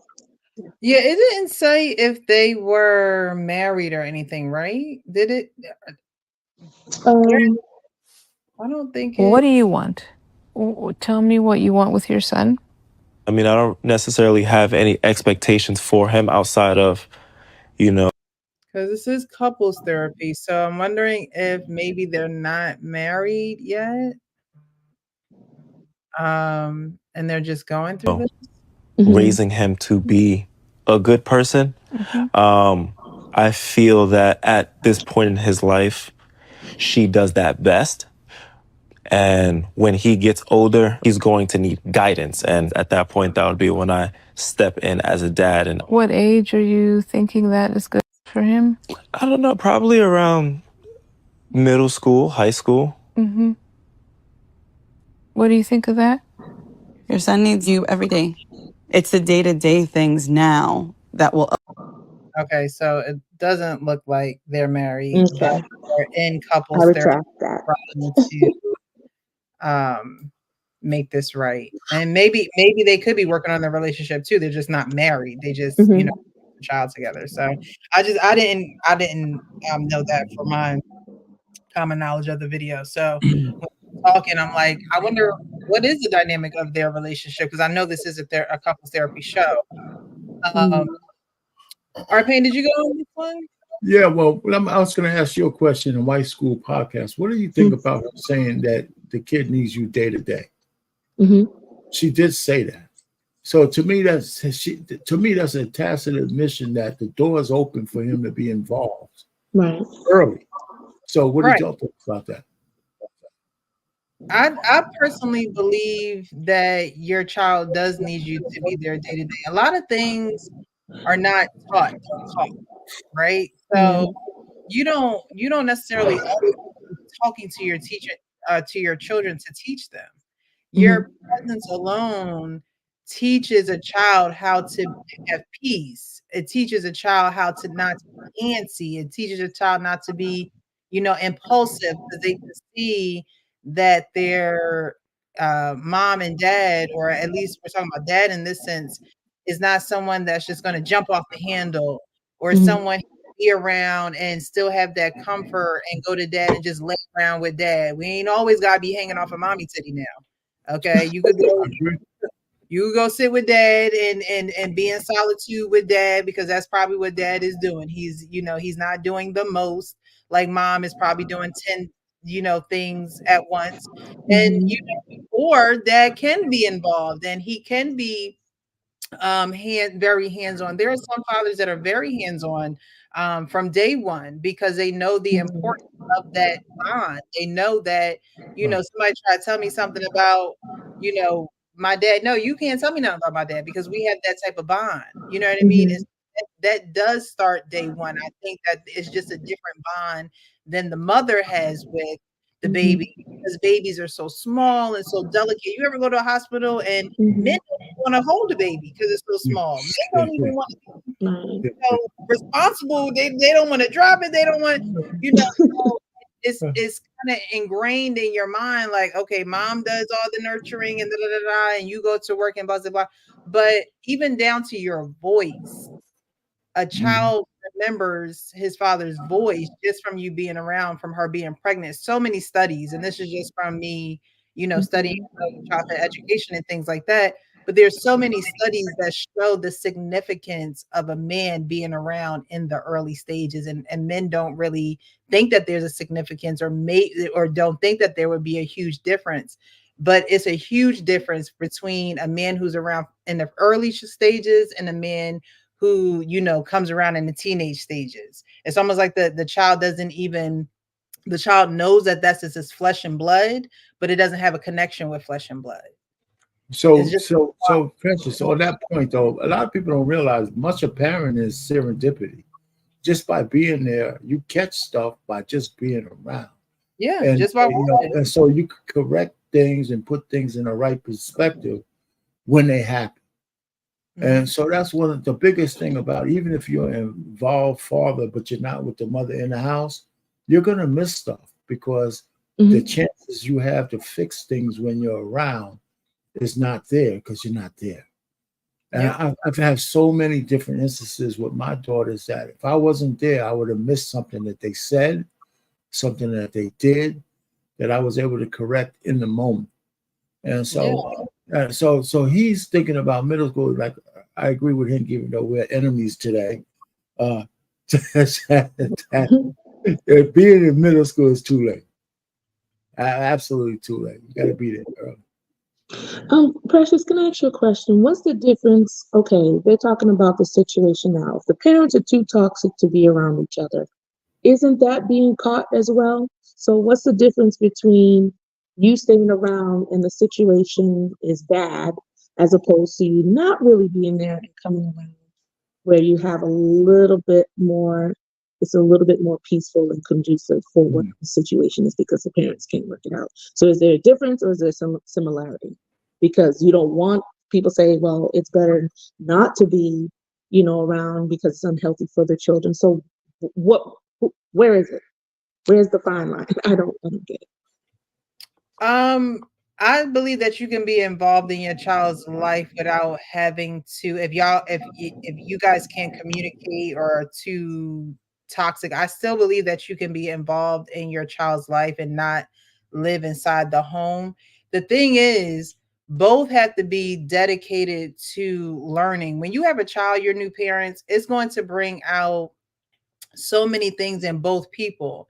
You have to give each other the space to be new at this, right? Because women will have, girls have babies and think they know everything. Like, no, you are a young chick at this too. Just like he is a new father and you are a new mother. They both, you see how this young man is like, oh, well, the child ain't gonna need me till I'm 12, 13, so she can just handle it, from here. And the mother is like, no, but I do need you, even if it's just for that emotional support. And you don't, perfect combination would be for everyone to be in the home by under the same roof, right? But emotional support for a woman and you're not in the house could be that you have enough emotional intelligence to just communicate. to just send a text message or just call and say, okay, these are going to be the plans, or we're going to be a little late, or it's when one person stops learning and growing because of immaturity or I don't know, bitterness, angriness. Sometimes it's things that work out in themselves. And so as long as you're both committed to growing for the sake of the child and for yourself, I mean, you're becoming a whole new person. There should be things that you're learning about yourself becoming, a parent. So I just think that therapy, if you ain't gonna do it together, at least do it apart. So at least you have the tools to be able to speak to someone who may not be doing the work or who may need help in communicating. Somebody has to be in the continuous seat of a student, because just because you're a parent don't make you're at this level of parenting and you become a new parent, right? You're still learning, you're still experiencing, you're still going through trial and error. So I don't know. Which one would be better? I would say, being in a house under one roof would be better. But if you can't do that, be dedicated to opening to learning and being able to cope with these new feelings, being able to cope with this newfound responsibility. People don't do that. They just go into it. They get so overwhelmed. That's why you have mothers giving up on being mothers. Oh, I can't do this. They're giving the kids here. They bringing the kids there because they're not focused on growing as a person while you're being this new person. Like, it's growth for everyone. So everybody has to give each other grace. But when you're not dedicated to continue to learning, then that's when you're going to hit some roadblocks, because the child ain't going to stop growing. The child is not going to stop developing. So as an adult, you shouldn't get into a comfortable space as if you know everything or you're the domineering one. The dad don't know nothing, can't have no rights. No, this is a new experience for everybody. Well, I know in that situation, I think she realized she done married one of her, or she had a baby by one of her girlfriends instead of a boyfriend, because he sounds so indecisive. He sounds so unsure, and everything about it sad. So he's gonna wait to 12 years old. He ain't gonna have no idea who that child is. No idea. He's gonna 12 years old. He's just now gonna try to get to know that child, and that's sad. Because that child needs you in his life from the giddy up, and it sound like she's the type of woman that will hold the child back from him. She sounds like she wants to help, but he's not ready. He's immature mentally. He's just not there. And unfortunately, it's because of his father who set up his poor example for him. He's repeating the same bad cycle that we all talking about. He's repeating the same bad cycle.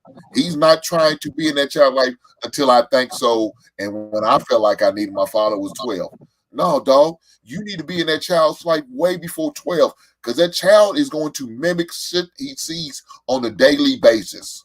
And you're going to wait till 12 years old.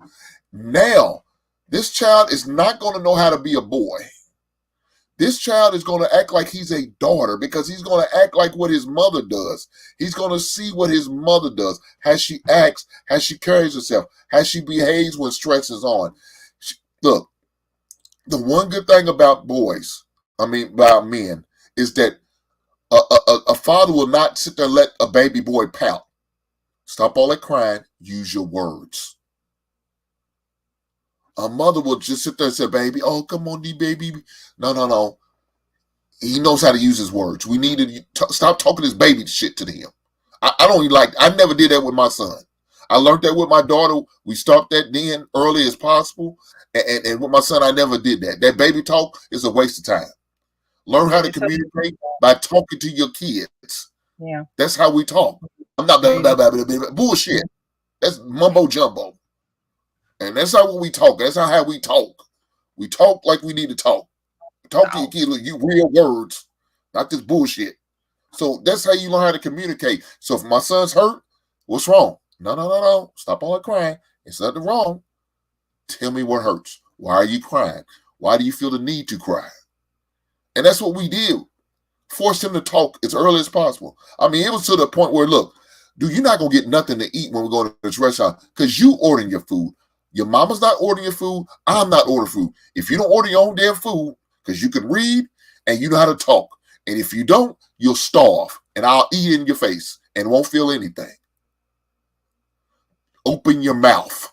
Closed mouth don't get fed. So you got to learn how to communicate. And that's not what's going to happen if you keep relying on this woman. She looked like she was just overwhelmed and tired, exhausted, because she's carrying him and this boy. So now she's raising two kids because it's the mentality he's coming off. That's 12. When he gets 12, I'll be ready. That's too late. That is too late. So now you're going to do your son a disservice.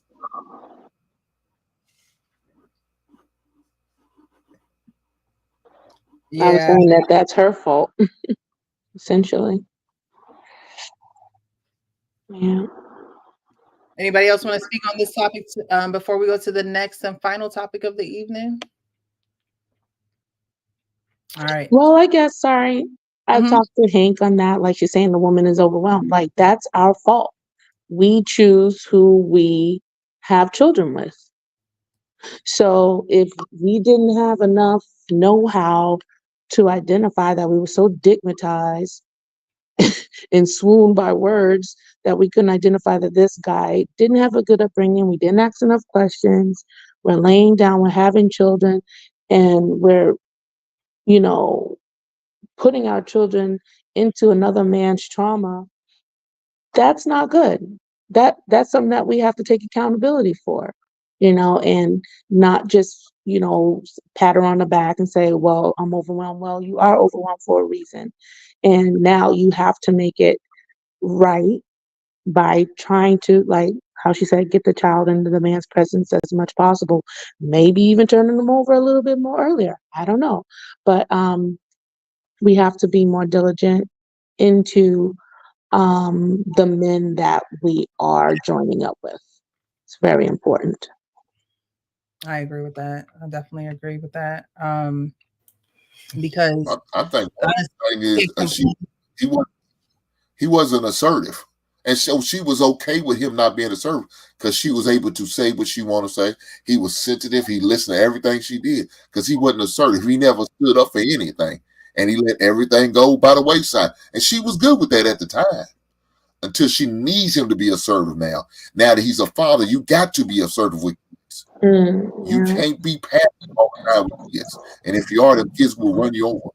They smell weakness. They smell the water, and they will take advantage of you. Right.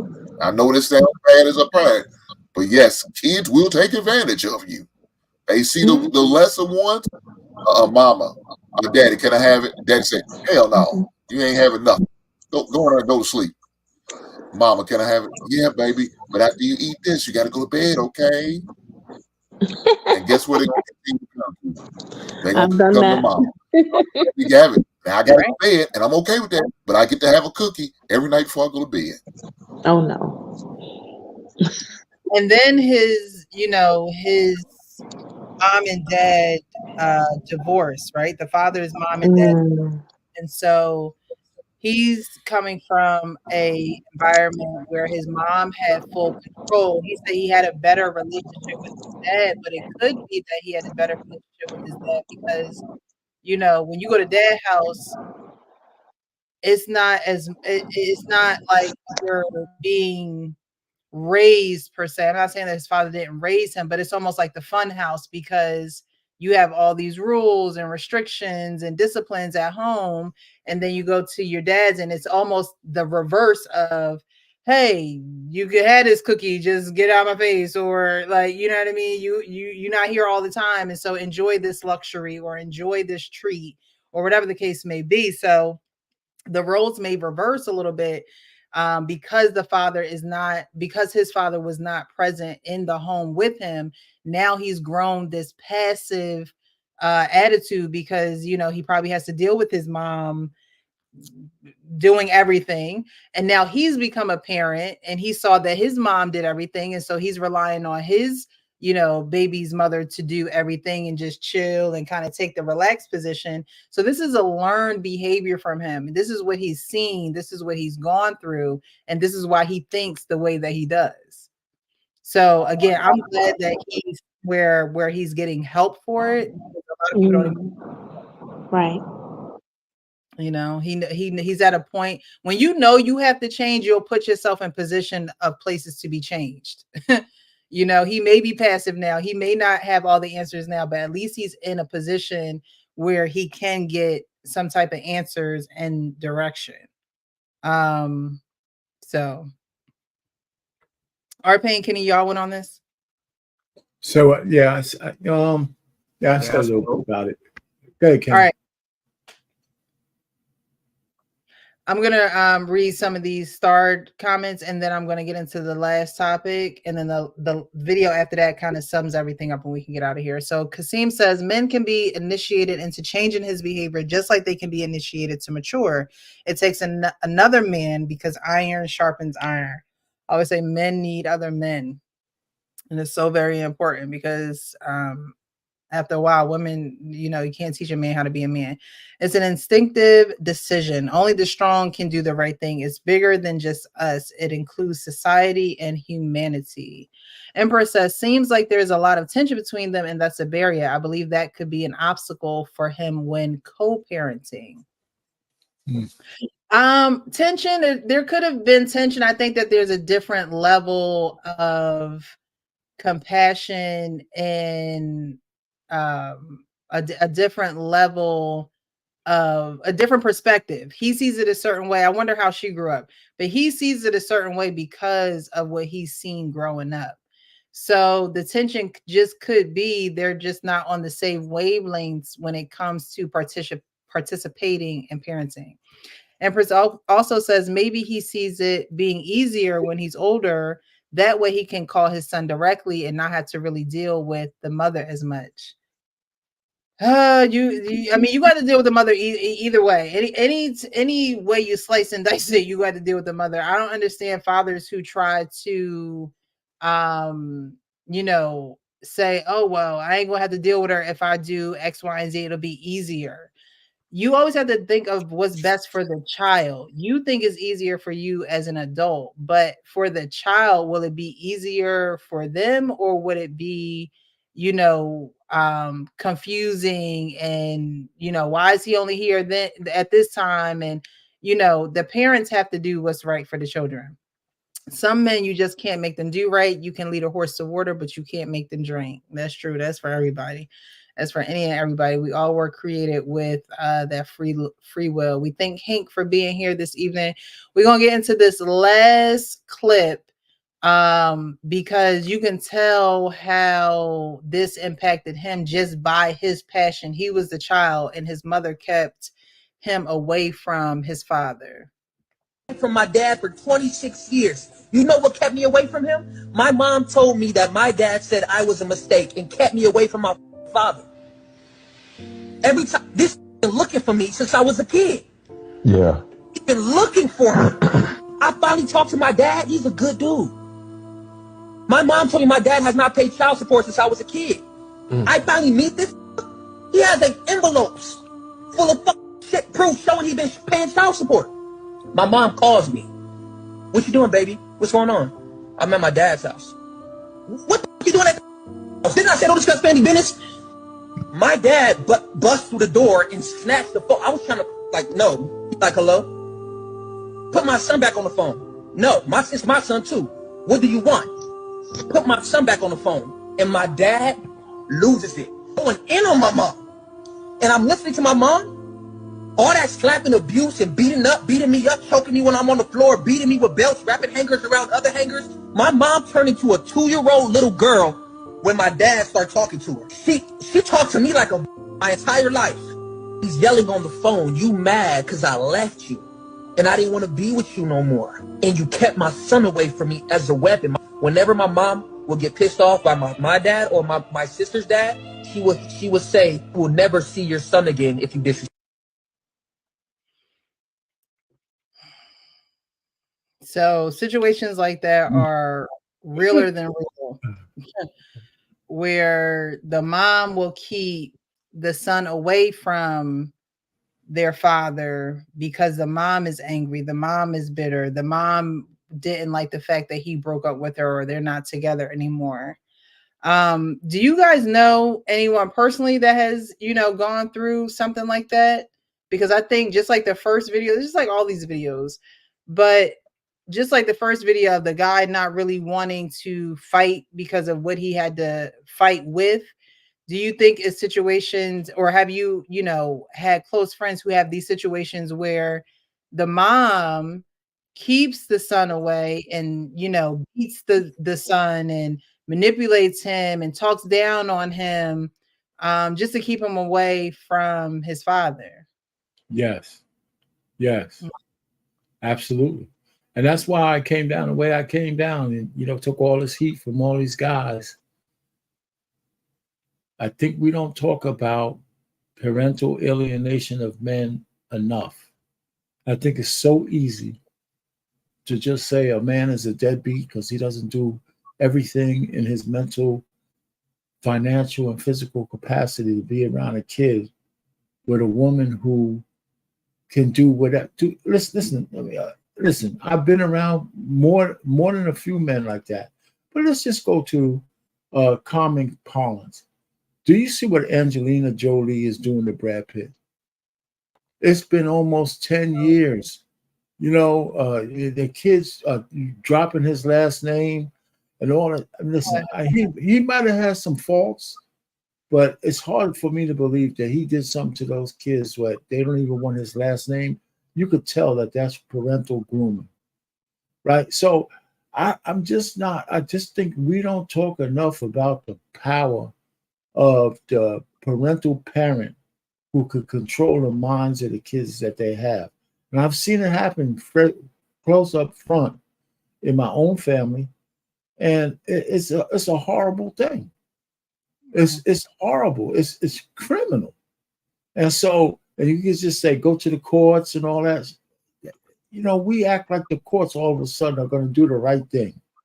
We see how the justice system works, especially but anyway, just getting back to your question, yes, I have seen it, and it's insidious. And that guy, that man there, who is saying what he said about his brother, just being able to connect with his father as a grown man, that's more true than people want to give it credit for. Yeah. Because, just because of what happened to him as a child, being kept away from his father, imagine how he looks at women.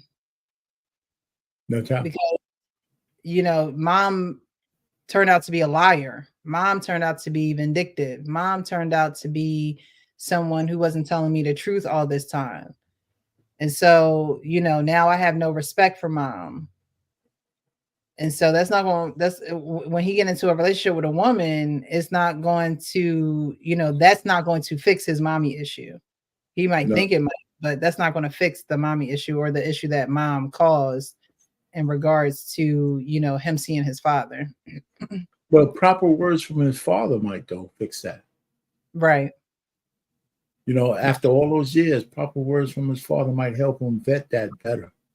But Definitely. you know, who knows? Kenny? Listen, I've seen it with one of my godsons. Mom wanted to be dominant within the situation. She didn't like the breakup.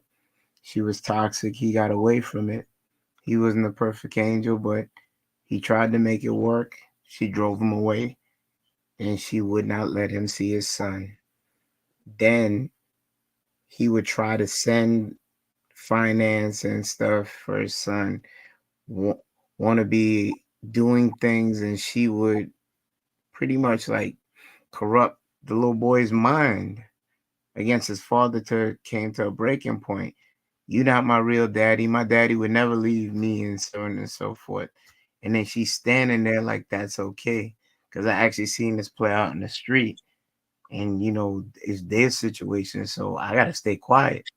But I'm there like, this is crazy. And luckily, his son is now a young man, carpenter apprentice. And he started realizing it, just like the young man in that video, when he started getting blamed for things, and she would say, "You're just like your father." And then he started getting it, and he made it so that he made a relationship with his father, sat down, went to therapy, and now they have a great relationship, but his relationship is now strained with his mom till this day. And she's the only one that hasn't sought clinical therapy for what she still harbors against a child's father. It's a cesspool. I don't see the outcomes. Like when somebody moves that way, okay, what's the outcome that you want that would be productive for the whole? So, Kenny, how are you going to give me all that flack about the first dude when you say I did give you the flack? You're conflating. It has nothing to do with this. Absolutely, it does. No, it doesn't. Oh, absolutely, it does. No, again, you're trying to be polarizing. It has nothing to do with this situation right here. All right, cool. That young man spoke. I'm giving you reason. I'm giving you reason. The young man spoke impassionately. Ken, we all try to listen to people, and maybe people listen to each other. I think I love everybody in the room, and I've never met anybody in my lifetime. You know what matters really? Just love each other, have compassion towards each other, and do not care about anything else, and maybe care about other people, because being passionate towards other people is the meaning of what things could be. I love everybody in the room, and I have drank a little bit too much tonight. I do believe that Kenny is a really good person. He tries to get his passion across, which I do understand. And the guy next to him with the spectacles on, he's my age now. I love that motherfucker. I love you, son. And I'm sorry for swearing, but you are a lovely guy. And the lady, I love you too. I'm good bad, and I love you all. I'm sorry for being drunk. Can we answer her question now? The only best words to say really is maybe compassion is what it's all about, and maybe just treat everybody with respect, value, and worth, and what the individual is. And I'm going to go to bed now, and that lady with spectacles on, I love you, baby. Bye-bye. And bye-bye, Kenny. And also, bye-bye, the gal with spectacles on. I love you, my motherfucker. I can't. You know, some nights, you know, we get surprised. It's very few and far between because y'all know how I run my shit over here. We don't play no games, but you know, Riz was on a little Riz. Yeah, thank you so much for talking up as well as Empress. You guys want to speak on the topic? Yeah, I'm Kev 504, but I was trying to catch Hink up here. That but it's good to meet y'all. I'm from New Orleans. I follow Hink, so I missed him up here. But to answer your question, do I know anyone like? Did I ever know anyone like that? Yeah, I had a good one of my best friends who the mother of his two daughters would not let him see him because they were in a bad relationship, and it just went all the way left. She had multiple kids, stuff like that, but she refused to let him see him. Even though he carried her, he would bring dresses over for Easter and stuff like that. She would take them and throw them in the trash can, and he would try to visit them at school. She would call the school and make a complaint to the principal and threaten to sue the school if they allow him to see him, stuff like that. Brought the man to tears, but it's rare. But I know that really does happen, and it's unfortunate. One of the other things, as far as children not being able to see their father, I mean, you had situations like Tupac. Tupac's father was always there, and but his mom, but he didn't realize that till after he made it. He never got a chance to be in this Tupac life. His mom hid him, and then some people moved and stuff like that. But what was really pressing to me, was really a problem for me, is when we reports say with the DNA testing of children and stuff like that. When we see paternity courts and things of that sort, and 40%, and this just with YouTube thing, I don't know the exact numbers or anything like that. I don't even try to pretend like I do. But just by saying that 40% of men DNA tested, the children weren't theirs. And I watch paternity court when you're not the father, stuff like that. To me, in my mind,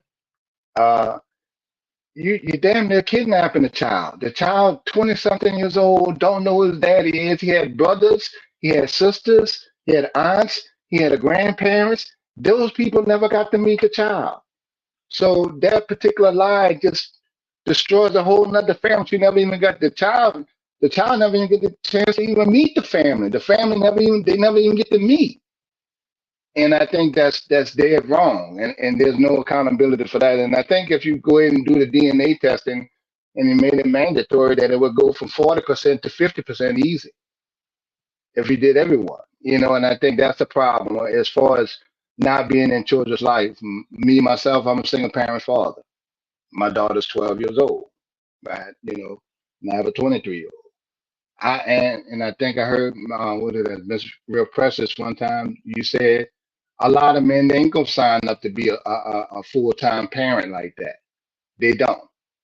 And so when guys will complain about child support issues and stuff like that, I will always have to tell them in these spaces. I was like, look, man, you can't. Well, how do you complain about child support?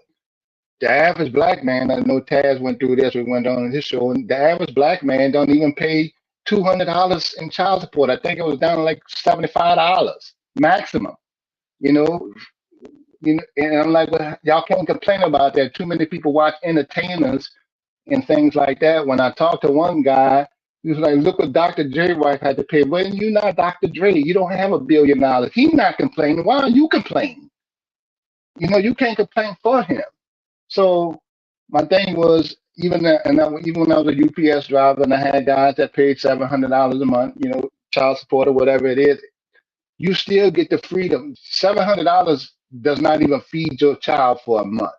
And I don't think that men understand that. I think they just send the money and just complain about it. It don't even feed your kids for a month. You cannot worry about what the woman's doing with that little extra money. That ain't no money. Especially this day and time. If it's $700, $900, okay, well, that's a little housing and daycare. That's a month. And I don't think the men get that. So they got, that's just how I feel about that, with the missing fathers and stuff like that, and how some brothers need to start looking at, taking care of their kids. I'm a firm believer in taking care of your children. whether you're together or not. You know, that might not be everyone's issue, but you can always take care of your child. Unless, you know, unless you have one of these rare cases where the woman do not want you to see your kid. And that happens. Thank you. Yeah, go there. I'm talking too much. Thanks, Web. No, I appreciate all of your perspectives. And you're right. Is you know, I think it's, you know, these guys that's on these shows that's like, oh well, I'll wait for the kid to come to me, or I'll wait for, you know, the kid to seek me out, because they think it's easier at that point in time. You know, a lot of people or a lot of guys who send the child support will say, well, don't ask me for nothing else. I'm just sending this, and you know, I'll get my child on, you know, the weekend I'm supposed to have my child, which is fine for you if you feel like that's, you know, all that you need to do to contribute to a child. But a child spells love, Time. Right. Like you have to spend time with your child. You have to, and they don't even care if you don't, you know, spend a dollar on them. They want to make sure that you're there, that you're hearing them, that you're seeing them, that you're giving them the hugs and those, you know, affectionate touches, so they can actually feel a connection with you. Because all the money and all that other stuff, you're like, yeah, she got to do what she has to do with the money, because it's coming at a time when, you know, she needs it. But at the same time, that can't be the only thing that you're hung up over when you have a life that's, you know, standing in the gap. And I think a lot of people don't take that into consideration, because again, the newness of being a parent, and you have never done it before. You've only been a child before, so now you have to get into, you have to juggle. Yeah, you have to adjust. You have to be a follower, because now you have to rely on other people to, you know, be great examples. Hopefully you had that great example. I thank God I have parents that were great examples of, you know, what it is to parent, what it is to have followership and leadership and that dynamic. So when you don't see it, it's just a lot that goes into it, but we can't take it so lightly when it comes across, you know, our doorstep either, because again, we have a life standing in the gap here. So, Precious, let me ask you. I think one of the biggest mistakes in child support system that it doesn't default to 50-50. I don't think that a woman should be automatically the de facto parent of the kids. I don't believe that. If there's a certain age, yes. So I don't know why the burden is on the man to pay child support, because especially since both of us are still working. I think just give the kids to the father. Put the burden on him. If you can't afford to keep your kids without me giving you a whole bunch of money, maybe I'm the better parent. Maybe I'm the better parent. There's right. But see, they got brothers like Hink and maybe you, stuff like that. Don't and myself, we the kind of men that would go on and take that. But most of these guys ain't gonna even fight for it.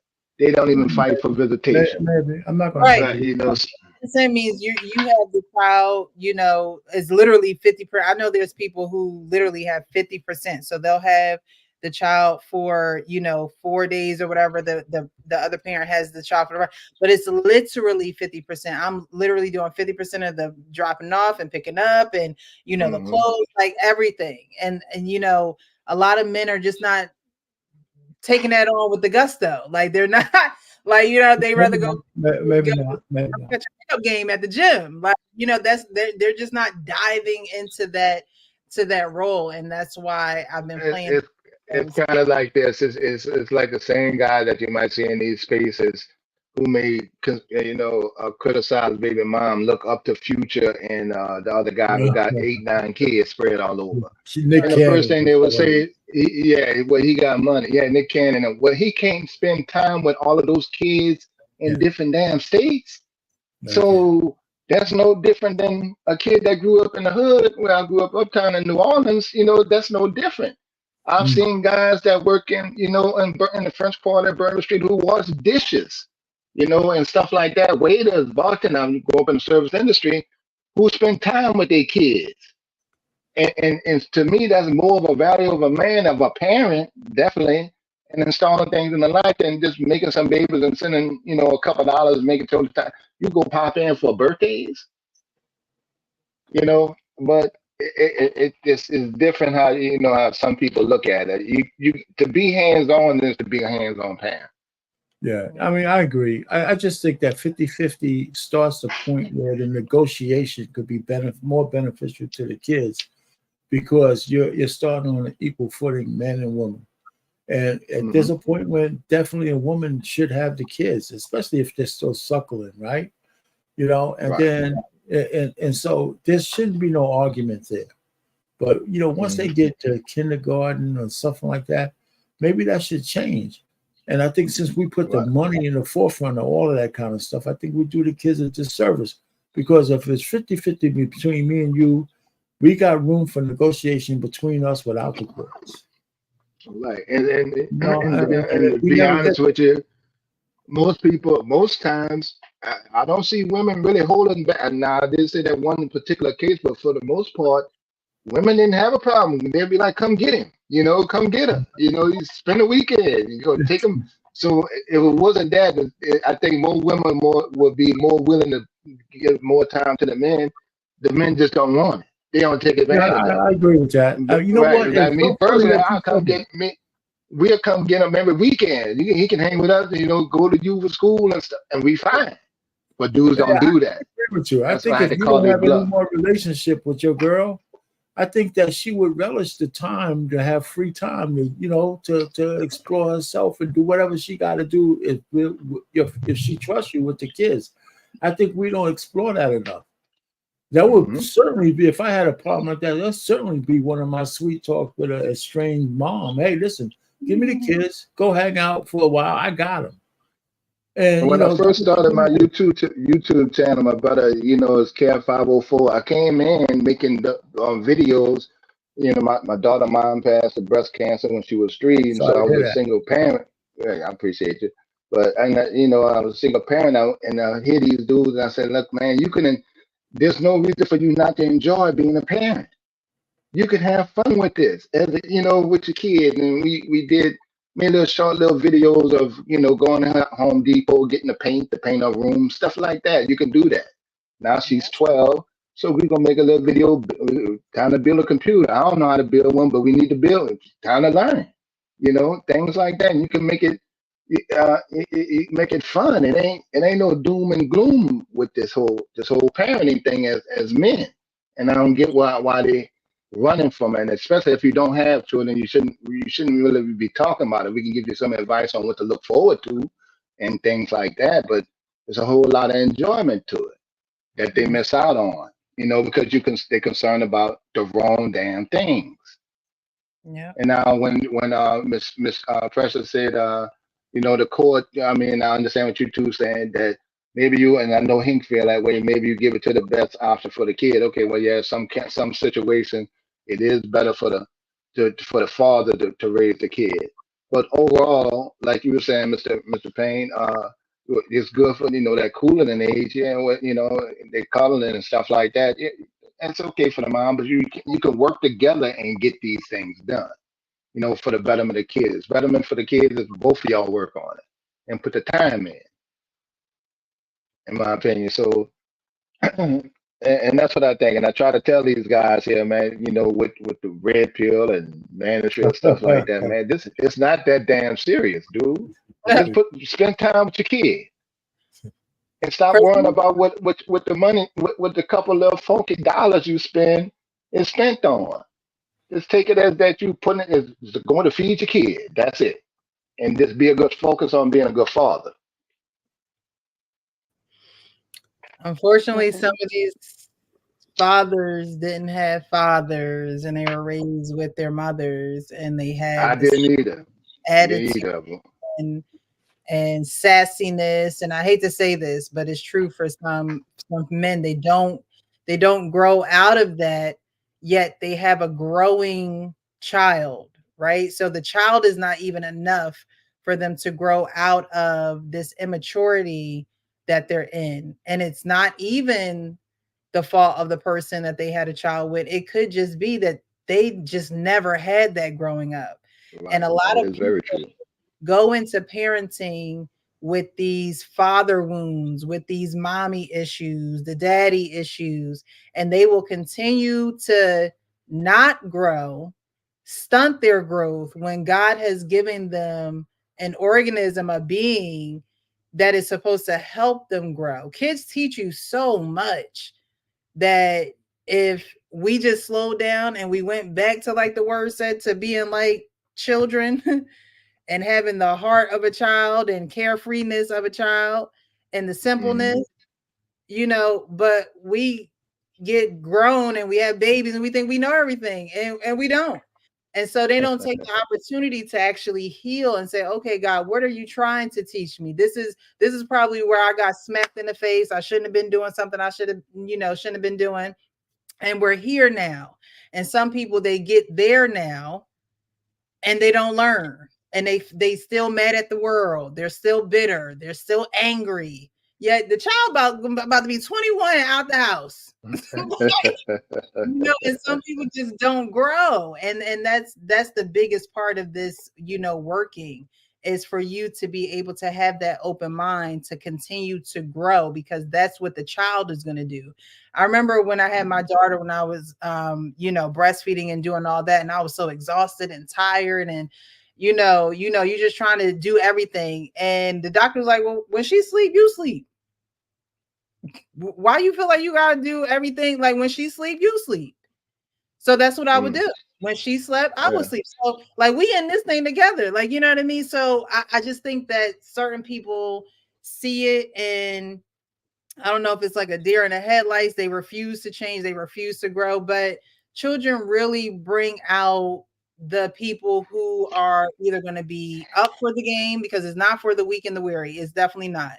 You got to handle your responsibilities. There are no days off. There is no, let me not today, because no. And there are going to be days where you are tired. There are going to be days where, you don't know your Tuesdays from your Thursdays from your Saturdays. But at the end of the day, they didn't call to be here. They didn't ask to be here, And so as a parent, you should do everything in your power to be there for them and to continue to learn and grow with them. You don't have to feel like you have to know everything, because we don't. We're learning every day. Empress, I know that you came up on here, love. I wanted to extend the floor to you, and then we're going to do some closing words and get out of here. Thank you. So that what you just ended on was kind of my question that I had, and wanted to get a different perspective. As far as I know, we're talking about some men not being involved, or women withholding the child from the father. So in the case of, what do you do if you're trying to open all options for the father to be in that child's life, but he's not consistent, he's in and out, he doesn't show up. And then you get to the point to eventually where you start to feel like, okay, look, I'm trying to raise this child. I'm trying to get your help, to help as a partner, to help do this, but you're not helping. So it eventually gets to the point to where it's like, I can't be raising two children. I can't try to raise you and teach you the ways as well when I'm trying to raise our child. And I got to the point to where I was just like, well, out of sight, out of mind. I know it's not good, but there would be times where, he's supposed to be coming, and I let my daughter know he's coming. He wouldn't show up. And it's not like we live in the same state. We live in different states. I bought plane tickets. He wouldn't show up. I tried to open doors, allow all avenues, but it just got to the point to where he's letting her down. I don't want to lie to her, and make him look like the bad person. So I'd just be like, oh, he couldn't make it. Or, I just didn't want to make him look like the bad guy. I want her to still have like a positive outlook, because later on in life, I don't want her to be influenced and have a bad outlook on men, because it's not all men. But then at the same time, I decided to cut that communication off, because he is her first teacher as far as what is a man. I believe by him being her father, what she sees him do, he comes and goes. She might think that's okay later on for men to come and go in and out of her life. Well, my dad did it, so it's okay for a man to be here inconsistently. Not saying that she would think that, but possibly. So I just wanted to get a different perspective. Some people say, well, just allow him to come as he comes. Any little moment that he gets to see her is okay. But she's old enough to where she's asking questions. How come he's not here? How come he doesn't love me? How come he doesn't spend time with me? You know, and those are hard questions for me to ask, and I can't really answer them. Mm-hmm. Ooh, well, so for one, as far as the questions and things of that nature, again, I don't, is this your first child?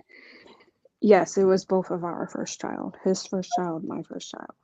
Okay, so, you know, if you're not a, you know, elementary school major and you're not trying to go to school to educate children and things of that nature, you're going to have to learn age appropriate language, lingo, verbiage, for the child, right? And this is where you have to be selfless, because your emotions and the things that are going on in your mind are going to be, you know, you don't want those to be driving forces behind the language, the verbiage, and things that you know, things that you use.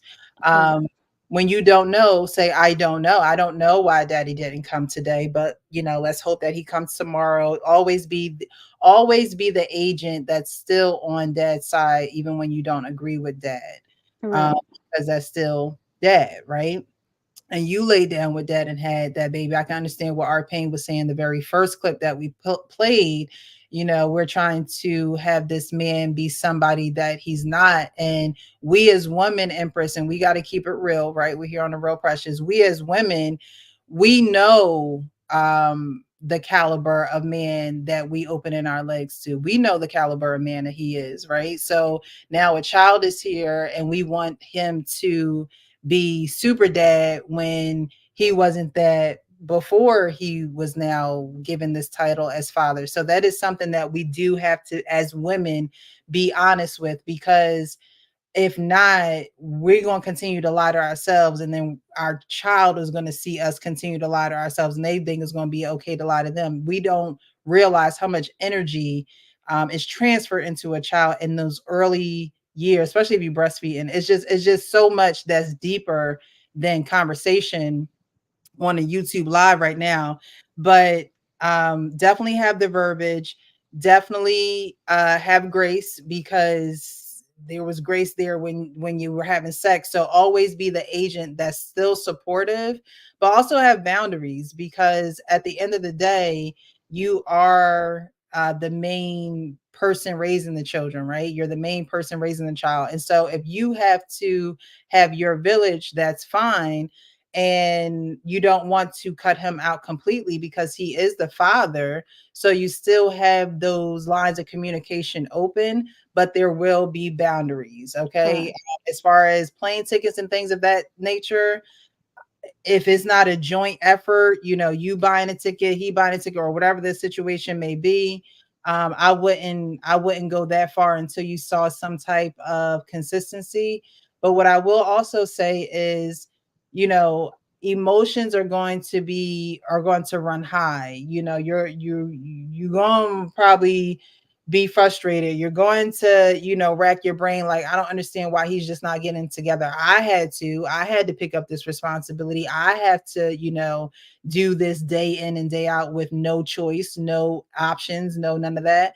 But at the end of the day, we can't complain about those things because we knew what the possibilities were before we lay down. So it's either you handle your responsibilities and you get your village and you do what's necessary for you and the child. And again, keeping that verbiage open, saying, you know, I'm not quite sure why daddy didn't come today, but we can try again tomorrow. I'm not sure why daddy didn't call. Daddy's going to have to explain that to you. Mommy don't have those answers. You know, those are, you don't want to lie to them. I always say that the best thing you can be to your child is real. Right. True. honest, but use the verbiage, the age appropriate verbiage, and taking your feelings out of it, but still being communicative with the child, because they can never say, oh, well, I don't know where daddy's at. Mommy didn't communicate with me. Daddy didn't communicate with me.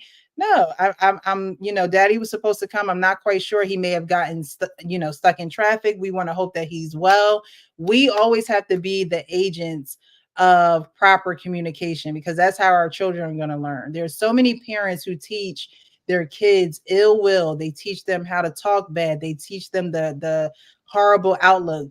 Your children are going to experience their father how they experience their father in God's timing, not even in your timing, not even in the father's timing. It's going to be in God's timing. So you just have to do what you have to do as a mother.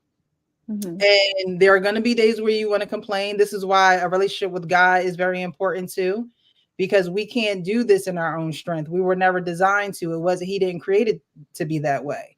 We're supposed to be married, have these kids, keep multiplying, maybe open some businesses. Multiplying don't only mean children. It means anything that you can birth, what's gifts, all of that. But when we do it out of the way that it was intended to be, we have to know that there is chaos. So you either going to flow with the order, and it's not even the real order, the order that you imposed on this situation. Now you're going to have to lean on the God that told you not to do it. He told you not to do it, right? He told us what to do. And so you have to always have that in your mind too. I can complain, but I'm not going to complain because I got myself into this. There are going to be days that are going to be hard, but you also have to make sure you have your village. You have to make sure you keep those lines of communication open. And honestly, we teach men a lot when it comes to parenting. And I'm talking about the men that don't want to be there, or the men that are not jumping and say, hey, hooray, let me raise my child. We teach them a lot. And I was actually just having this conversation with someone in my family.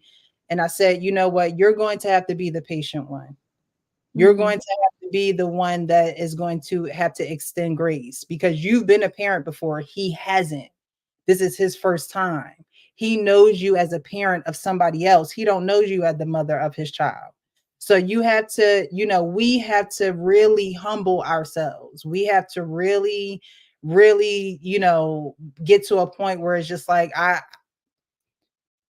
had to take care of my responsibilities, and I can't lean on nobody to do it for me, not even the father of the child, although he should assume that responsibility. I can't assume that he's going to do that because I did not require marriage. So these are the things that as women that, we're stuck with. And of course, I would want any man who made a child to be supportive and be there for the child. But is that reality? Is that the reality that we're living in? No. But we do have to be accountable for our decision and our responsibilities. Absolutely. And so if you knew that this was the caliber of a man before you lay down with him and you had a child, you have to just have that patience, talk to God, and still do what you need to do with your child. But at the same time, be patient with him as well. And I know that's easier said than done. But again, we do a lot of teaching with them. And I know a lot of people are like, I don't want to raise 2 kids, right?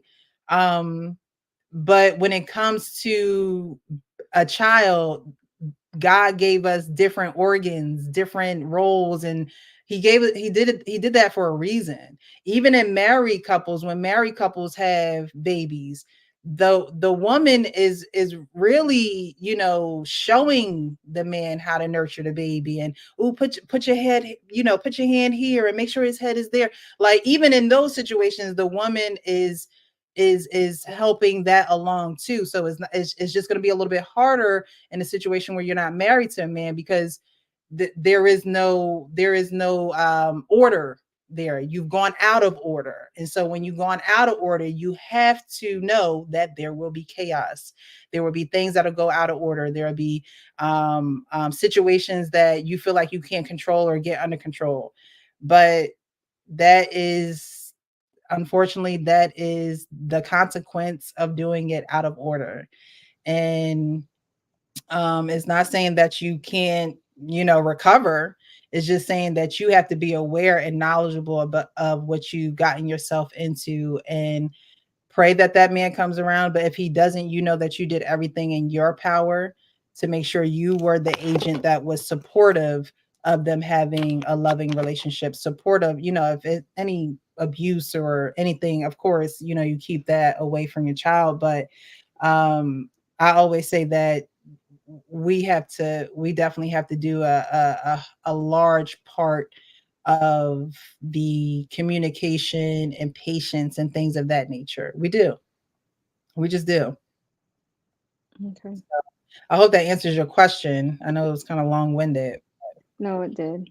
We just have to be accountable as women, and the best thing you can do is be accountable, especially when it comes Right. to, and this is where we have to put away our childish ways. A man may not put away his childish ways right away when he have a child, but when we have a child, we gotta put away our childish ways. We gotta stop making the same mistakes. Right, absolutely.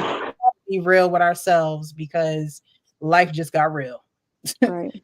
And it makes it easier for me, like, and when I say it makes it easier for me, just knowing I know who I lay down with. I know what the situation is. But what makes it difficult for me is having the open like trying to have an open communication, and still, he's not trying. But it's not for me to figure out. Sometimes it takes time for people to get to where they need to be and to grow. And whenever he gets there, and if he's willing and ready, the door is always open. Yeah. So Yeah, never cut him off unless there's, like I said, abuse and the bad things happen. But at the end of the day, that is his child as well, and as long as he knows that he has cooperation from you, he should cooperate as well. But if not, like I said, you can set boundaries as well, because at the same time, you don't want the child to be waiting on the stoop forever. Like, you know what I mean? So there does have. Yeah, I've experienced that.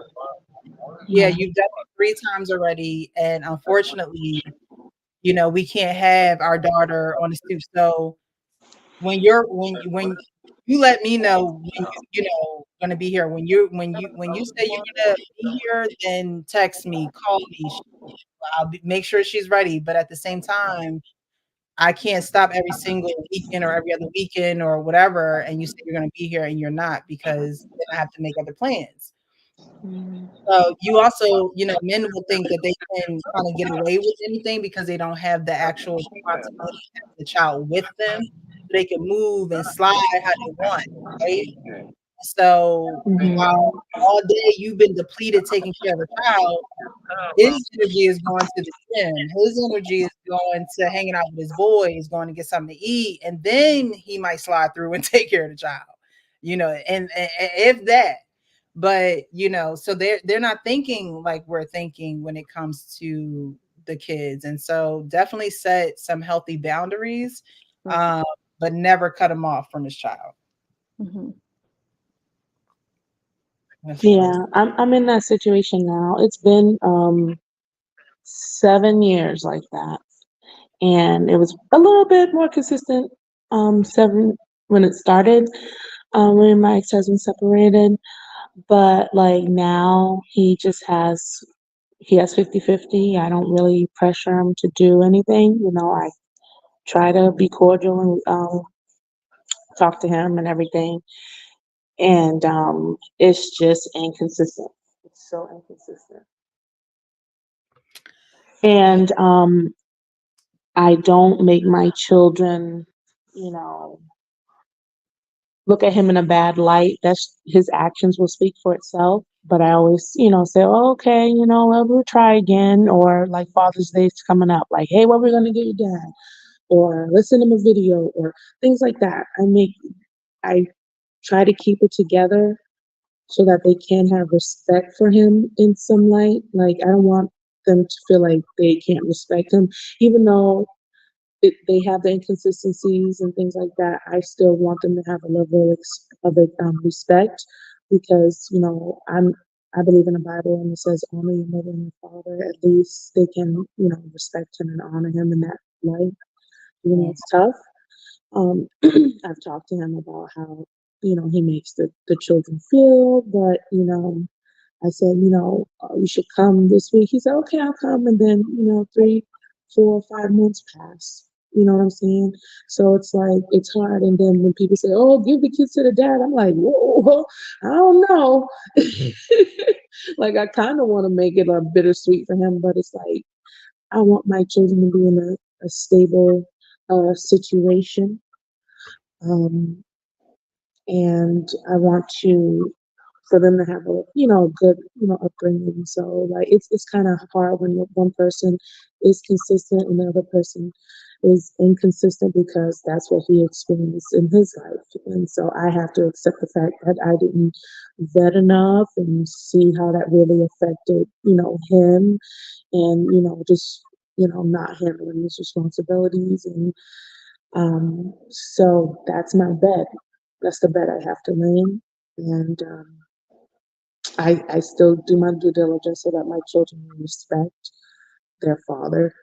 I'm thankful that I do have my dad here. He helps me out on some of that, but there's nothing like, the attention and the love from your dad. Sometimes, I agree with Precious saying about having a boundary. Sometimes I do cross my boundaries with bringing the kids to him. You know what I'm saying? Like bending my back over more and overextending myself, even though I'm overextended, just for the sake of them, so that they can, spend time with their dad, even though I don't even have that energy left. But I push through for them as much as I can. But I do need some heavy prayer. And, hopefully, I can find more mentorship for them, and to hopefully, get married again and have a nice man that wouldn't mind just, guiding them. I'm not asking them to be the world, whatever, but just, some guidance and, respect, and, just inspiring them, as a masculine and something that they can see and emulate. Yeah, that's just my situation. I'm just praying every day. Yeah, I mean, it's not easy. It's not, but at the same time, life itself isn't easy, and when we do things out of order. I'm not the one that's gonna be like, oh well, it's gonna be okay, and like, no, we gotta be real about it. Like, we did it wrong. Like, and so the issues that we're having are going to be there. So as mothers, as women, as co-parents, we have to ask ourselves, what can I do in this situation to make it the best situation possible for the child and for the other parent. And if you have to modify that over time, you're going to have to modify it over time as they get older, as schedules change, as jobs change, as some people may get married, some get divorced. Like life is going to change, and so we have to be able to change. But the thing that we shouldn't be doing is making the situation worse or harder. Right? We shouldn't be making it worse or harder. We don't already made a bed, but we not trying to make it a water bed, poking holes in it, and now we ain't got nowhere to sleep. No, you got to be able to roll with the punches and really have a good support system. Wife School Podcast, I know you say you want to get, you want to be married again, had those influences in their life. But, even before getting married, you can still have those positive influences in their life, because that'll probably help for when you do get married, and they'll respect the man that you marry and things of that nature. So we never know how God is going to order our steps and put things into place when he puts them into place. But we have to be willing participants, open participants to, have done it wrong, but to say, you know what, I'm changing my ways. I'm not doing it wrong no more. I need to, do it the right way. God help me. and throw him in the prayer too, because the man need prayer too. He had a baby with you. He need prayer too. So, like, I can't really have pity parties. You just gotta do what you gotta do. You gotta, because this is where we landed ourselves. So, I'm not the one to have pity parties with people and things of that nature. It's like, if you need me, I'm here. If you need any advice, I'm here. But at the end of the day, we have to do what we have to do, because a man is going to do that. A man is going to do that with most things other than children. And that's where the divide comes in our community. I'm not saying men don't take care of their kids. That's not what I'm saying. But what I'm saying is they handle their business in a lot of areas. And I think one of the areas that lack would be children, and in some cases, education for some Black men. Those are the two areas that I believe that, our Black men can definitely increase in and get better in. We love a man who works with his hands and can do a trade, but we need some educated Black men too, who don't mind speaking out and using their gifts to empower other young Black boys to become Black men. We just need it. So we're going to do the final thoughts, and then we're going to get out of here. We'll start with Empress. We'll make our way over to our pain. We'll end with Wife School Podcast. I thank you guys so much for being here. Thank you. Thank you, Precious. No problem. I just want to say this was a great podcast. I'm glad that I came up, and it gave me a lot of insight as far as moving forward. And thank you for having me on. Oh, you're welcome. Good luck. You can always, I don't know if you follow me on Instagram, but you can always follow me on Real Precious Official on Instagram. If you ever have any questions, you want to DM me, you can always do that. Okay. My DM's always open for that. Will do. Thank you for being here. All right. Arpain, final thoughts? Yeah. Precious, I didn't know you had a child. I didn't. I do. I have a daughter. Yes. If I heard it, I don't know how I missed it, but yeah. So I almost feel bad about all the shit I was saying. But the fact is, no, I don't get things to heart. I don't know y'all. I don't know you, Arpain. I respect you, but I don't know you like that. no, I'm just saying that, if I was coming on, the first guy, all I'm just trying to say is I believe that both men and women, we're subject to the laws of nature. And I think that single women, married or not, I think women have a biological imperative to have children. Mm-hmm. And I think it makes women make choices, good and bad, just like it makes men who have a biological imperative to procreate, good and bad. Right. I think we discount the impact that has on the way we behave.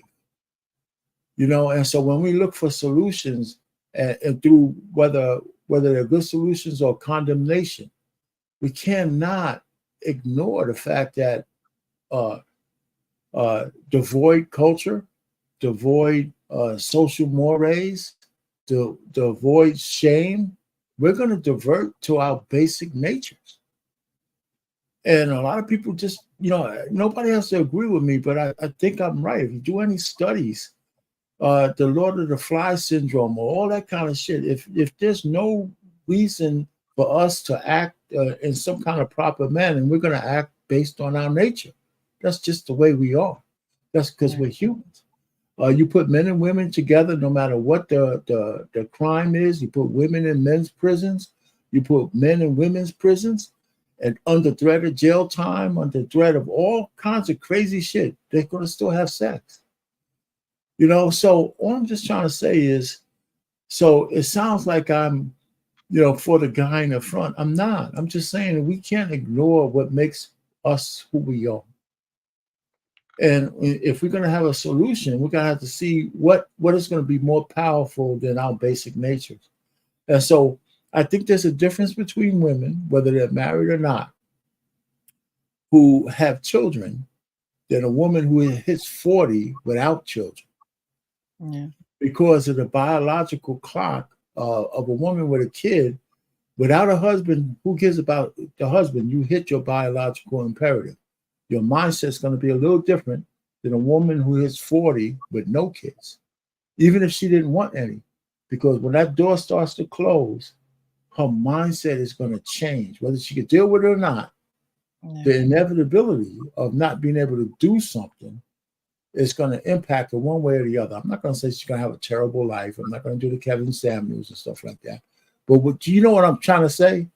So I think when we get in these discussions, we ignore the primal nature of men and women when we talk about right and wrong, because some of it has nothing to do with right or wrong. It's what drives us, you know?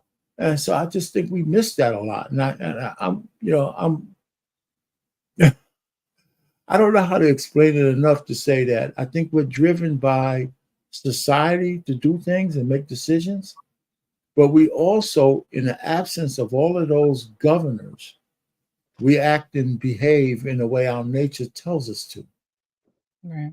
All right. And so I'm not trying to put a moral thing on top of that. That's because that's social, that's culture, and that's social mores. So, you know, so I hear women and in terms of having a kid with a guy you don't even know or don't like, or he's a deadbeat, I could understand where your side of the story, that even if you're a deadbeat, this is still your kid.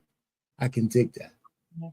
But to think that guy's going to act any way different than his basic nature is where we get problems from, right? And that's why we need to do that. I'm not even going to say marry before you carry, because that's crazy too, right? Because if that was something so strong, more people would do it, right? So both men and women. So I'm just thinking that when we talk about these issues, I think we don't talk about it in a holistic, I think we get emotionally wrapped up into it, but I think we try to ignore the basic nature of men and women and compare it to right and wrong.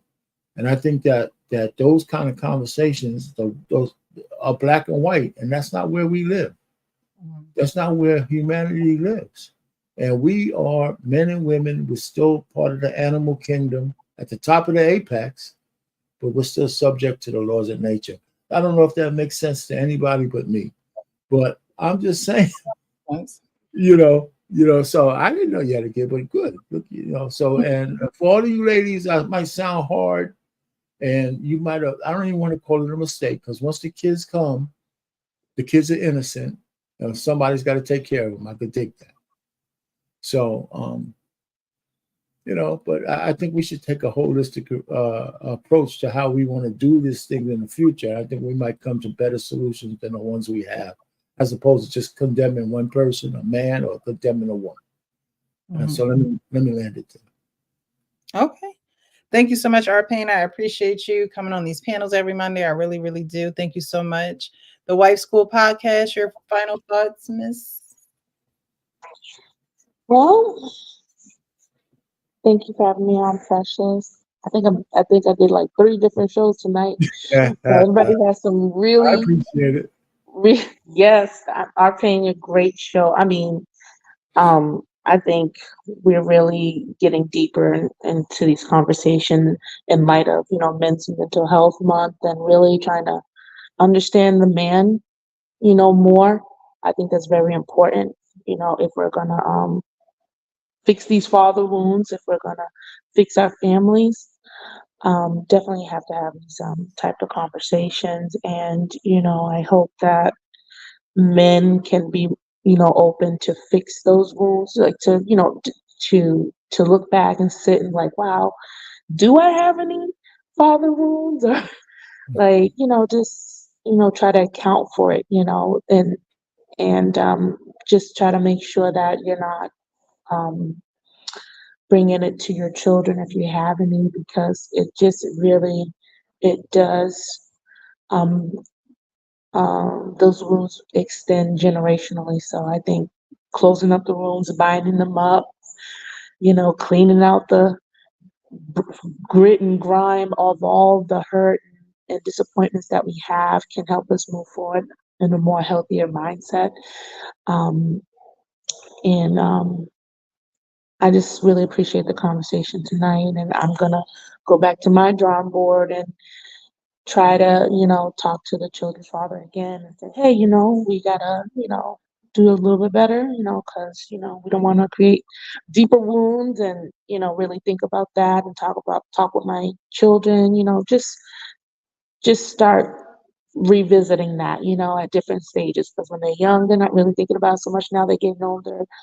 I think it's time to, dig deep and try to fix those wounds. So thank you, Precious. No problem, no problem. I appreciate everyone that was up on the panel this evening. King Smith, Hank, Lapeef Jr., Riz, was his name Riz? Anyone who's come up on the panel, I think the other guy name was Kev. We had a couple of people join us tonight, so I really appreciate it. Just wanted to have these conversations in in time for Father's Day.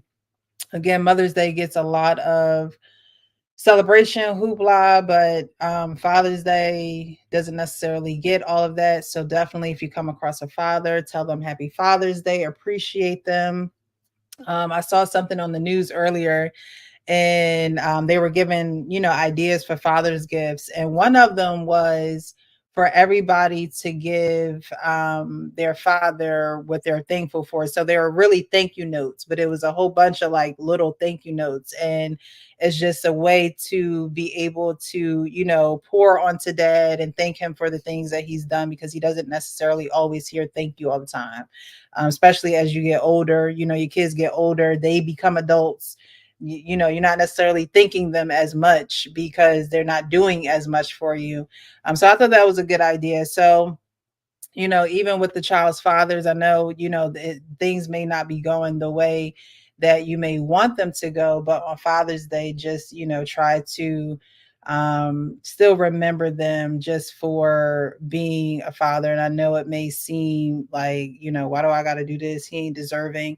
But at the end of the day, he is, he has kids. And again, you always want to do what you can do on your side to make sure the line of communication is open. You never know what is going to change a person's heart, and you never know how you can be an aid in doing that. So that's an idea. Thank you notes to dad. You could put it in a nice little box or something. Just post-it notes. It ain't gotta be all fancy. Just, write something in there, fold it up, put it in a box, and he could just pick one out, every couple minutes or whatever. Or everybody can write thank you notes, and you just put it all in one, box, and he can open them up from everybody in the family. And have a nice little Father's Day. I know that's a simple gift, but maybe take dad out to eat. Maybe he just want to stay at home and chillax. So get him a tray, get him his favorite food, put on a game, his favorite movie. Men are pretty simple. You don't have to do a lot. Just make sure you do think about them and you are showering them with love on that day and every day, but especially on Father's Day. Okay. So y'all know how I end my shows. Be real with yourself so you can be real with others. Again, I really do appreciate you guys. Happy Tuesday.